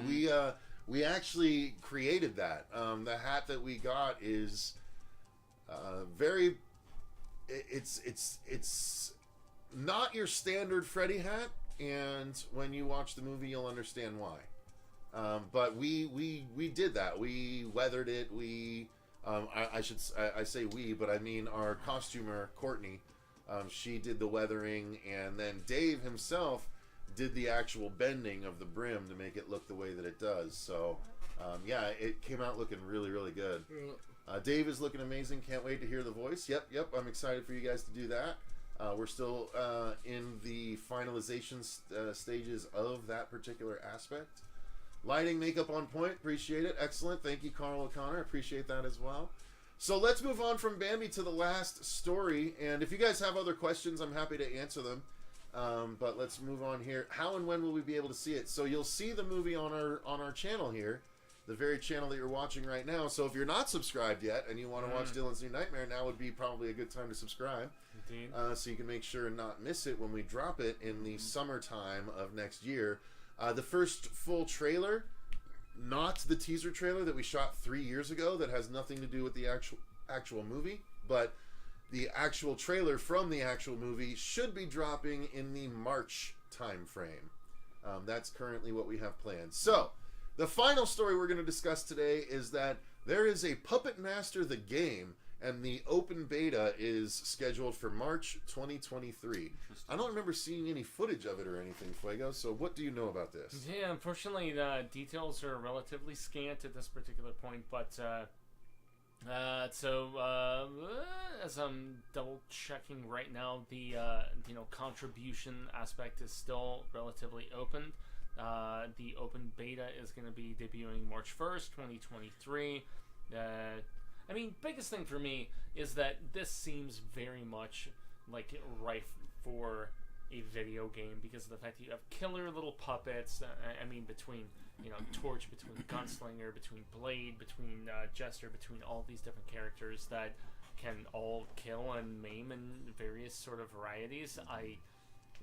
As long as you're going after Nazis, which seems to be the big thing. What type of gameplay do you think they're going to go with? Like the Killer Clowns aspect, like what they're doing with that, or? Well, first seemingly off, from what we see, it's going to be since they don't even have the devs out just yet, but it was covered by Bloody and lots of others, and so they are implying that it's going to be like a third-person sort of. I hate to say like Mario sort of bit. But a third-person platformer, I think, is the proper terminology. Where you're like behind the character, maybe almost like a Little Nightmares. So you're playing as the puppets or a human? You're playing as the puppets. Yeah. Okay, so everything's going to be scaled up around you, kind of thing. It's going to be like a Toy Story game situation. As much. That would be interesting. Yeah, I definitely would have liked to play as the cowboy. Cowboy or the Blade. Honestly. Yeah, Gunslinger. Yeah, excuse me. Goodness. Anyway. 6-shooter. 6-shooter. Is that what his name was? Yeah, 6-shooter is his name, and then there's Pinhead and Leech Girl. Yeah. Torch. Leech Girl, Torch. And then 20 others that they introduced in the later movies. Yeah, but I only go for the first 3 as far as they got overdone. Yeah, but thrilled to be able to talk about this. Wrote the Toulon Journals for Puppet Master, and this is coming from Nat Bramer. And he says it was a dream come true to write this character, world peace, and this is coming from the game devlog, which was just a few days ago, the 13th of December. So yeah, they're gonna have some testing peeps alongside, and Full Moon specifically has been trying to forge their own separate streaming service. I even think I have something on our monthly checks of the month if you want to actually jump on and go to respective streaming services. They have it's like a Sleighs of Christmas or 12 Sleighs of Christmas, and Charles Band constantly trying to get more people involved and interested. Puppet Master, the most iconic of all of his properties. Ginger Deadman maybe is in contention, or some of the other subspecies, which I know you're a fan of. So those are their biggest properties. But Puppet Master, from a toy making and from So Puppet Master has a bigger name than any of the other ones that we just mentioned. That's for sure. I don't know. I'm hopeful that this game would be fun. It's just, again, it all depends on what route they take it. For gameplay wise, I should say. Savannah says, a couple questions popped up, or at least one. Savannah asks, will there be a lot of killings in Dylan's New Nightmare? Dylan's New Nightmare is it's the intended first part of a series, and it's only going to be about 25 minutes long, so, we're limited in time. We can't just cram a whole bunch of stuff. It has to feel organic. That being said, I'm not going to tell you how many killings there are in the movie. What are you, nuts? Just know this. It's a Freddy movie. It's a Freddy movie. So, so Evil Alex doing currently marathon with friends of Freddy and Jason films. We're going to end with Freddy vs. Jason. Watched Freddy 2 yesterday. Your Freddy picks have strong Freddy 2 vibes. I love the Freddy 2 look. Good. I'm glad you feel that way. That was not unintentional. I will say that much. Yeah, I was about to say, we gained a new appreciation for Freddy 2 when we did our rewatch a couple years ago. Yeah. And just everything about it. Not just the awesome queer-centric sort of subtext, but the goriness, the seriousness, and that transformative bit, man, is really awesome. Evil Alex also says, I showed your Freddy pics to my friends. They were surprised Robert Englund is back and how good it looks. Great look so far. Good. That's Cool yeah, that's what we're hoping. Lots of makeup. Yeah. I told Dave, I was like, I wouldn't be surprised if people watch the movie, like a few people at least watch the movie and are like, I didn't know Robert came back to do another Freddy movie. Like, I guarantee we'll get at least 1 or 2 comments like that. But thank you. I appreciate you showing our work around. That'll warm the heart. Yeah, indeed.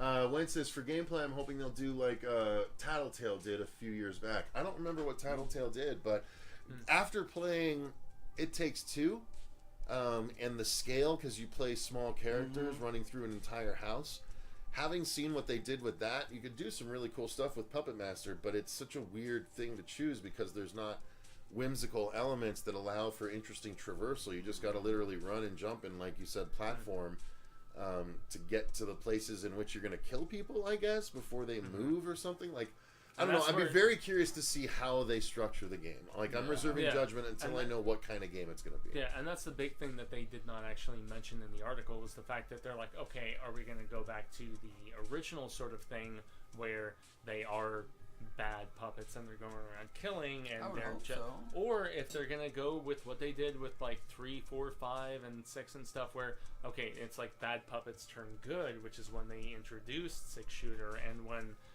they were killing Nazis, and they're like, okay, so they're like anti-heroes, and so they're gonna kill bad people as opposed to like 2 is my favorite, absolute fucking favorite, where they introduced Torch, where they brought in a more prominent leech woman.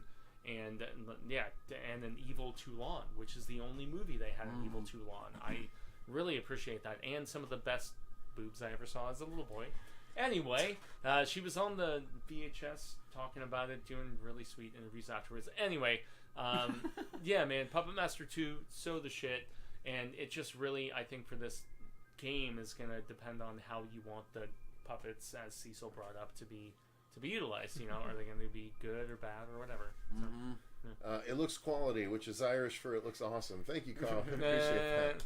All right, guys. Well, that's going to cover all the news for today's News with Booze. It's been a hot minute. Been a long time, but still not a terrible amount of stories. Hopefully you guys enjoyed yourselves. Let me know if you have any other questions for myself or Robert or Fuego before we go. Evil Alex asks, how is the post-production going so far with Dylan's New Nightmare?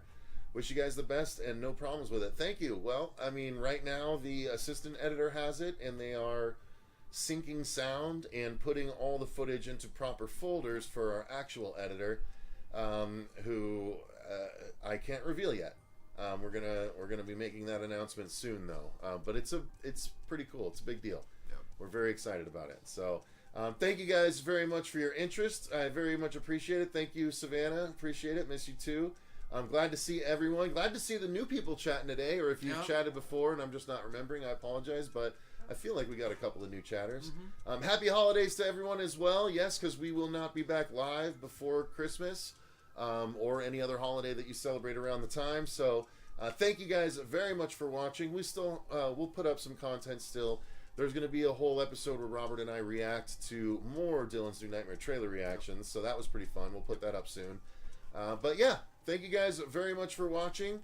There's a couple of Christmas horror movies you can go watch. Christmas Bloody Christmas, Violent Night. Give them a try. Christmas Bloody Christmas wasn't as good to me as everyone else seems to think, but I hear Violent Night's really good. Yeah, I haven't watched it yet. Die Hard? Die Hard's wonderful. Yeah, we watched... go watch Jay Bond Reacts to Die Hard, because that was a fun video. So, really? Thank you guys. Oh, yeah. Until next time, I've been Cecil Laird. Robert the Wolfman. Gracias. Fuego! Thank you very much to all of our patrons. We greatly appreciate all of your support.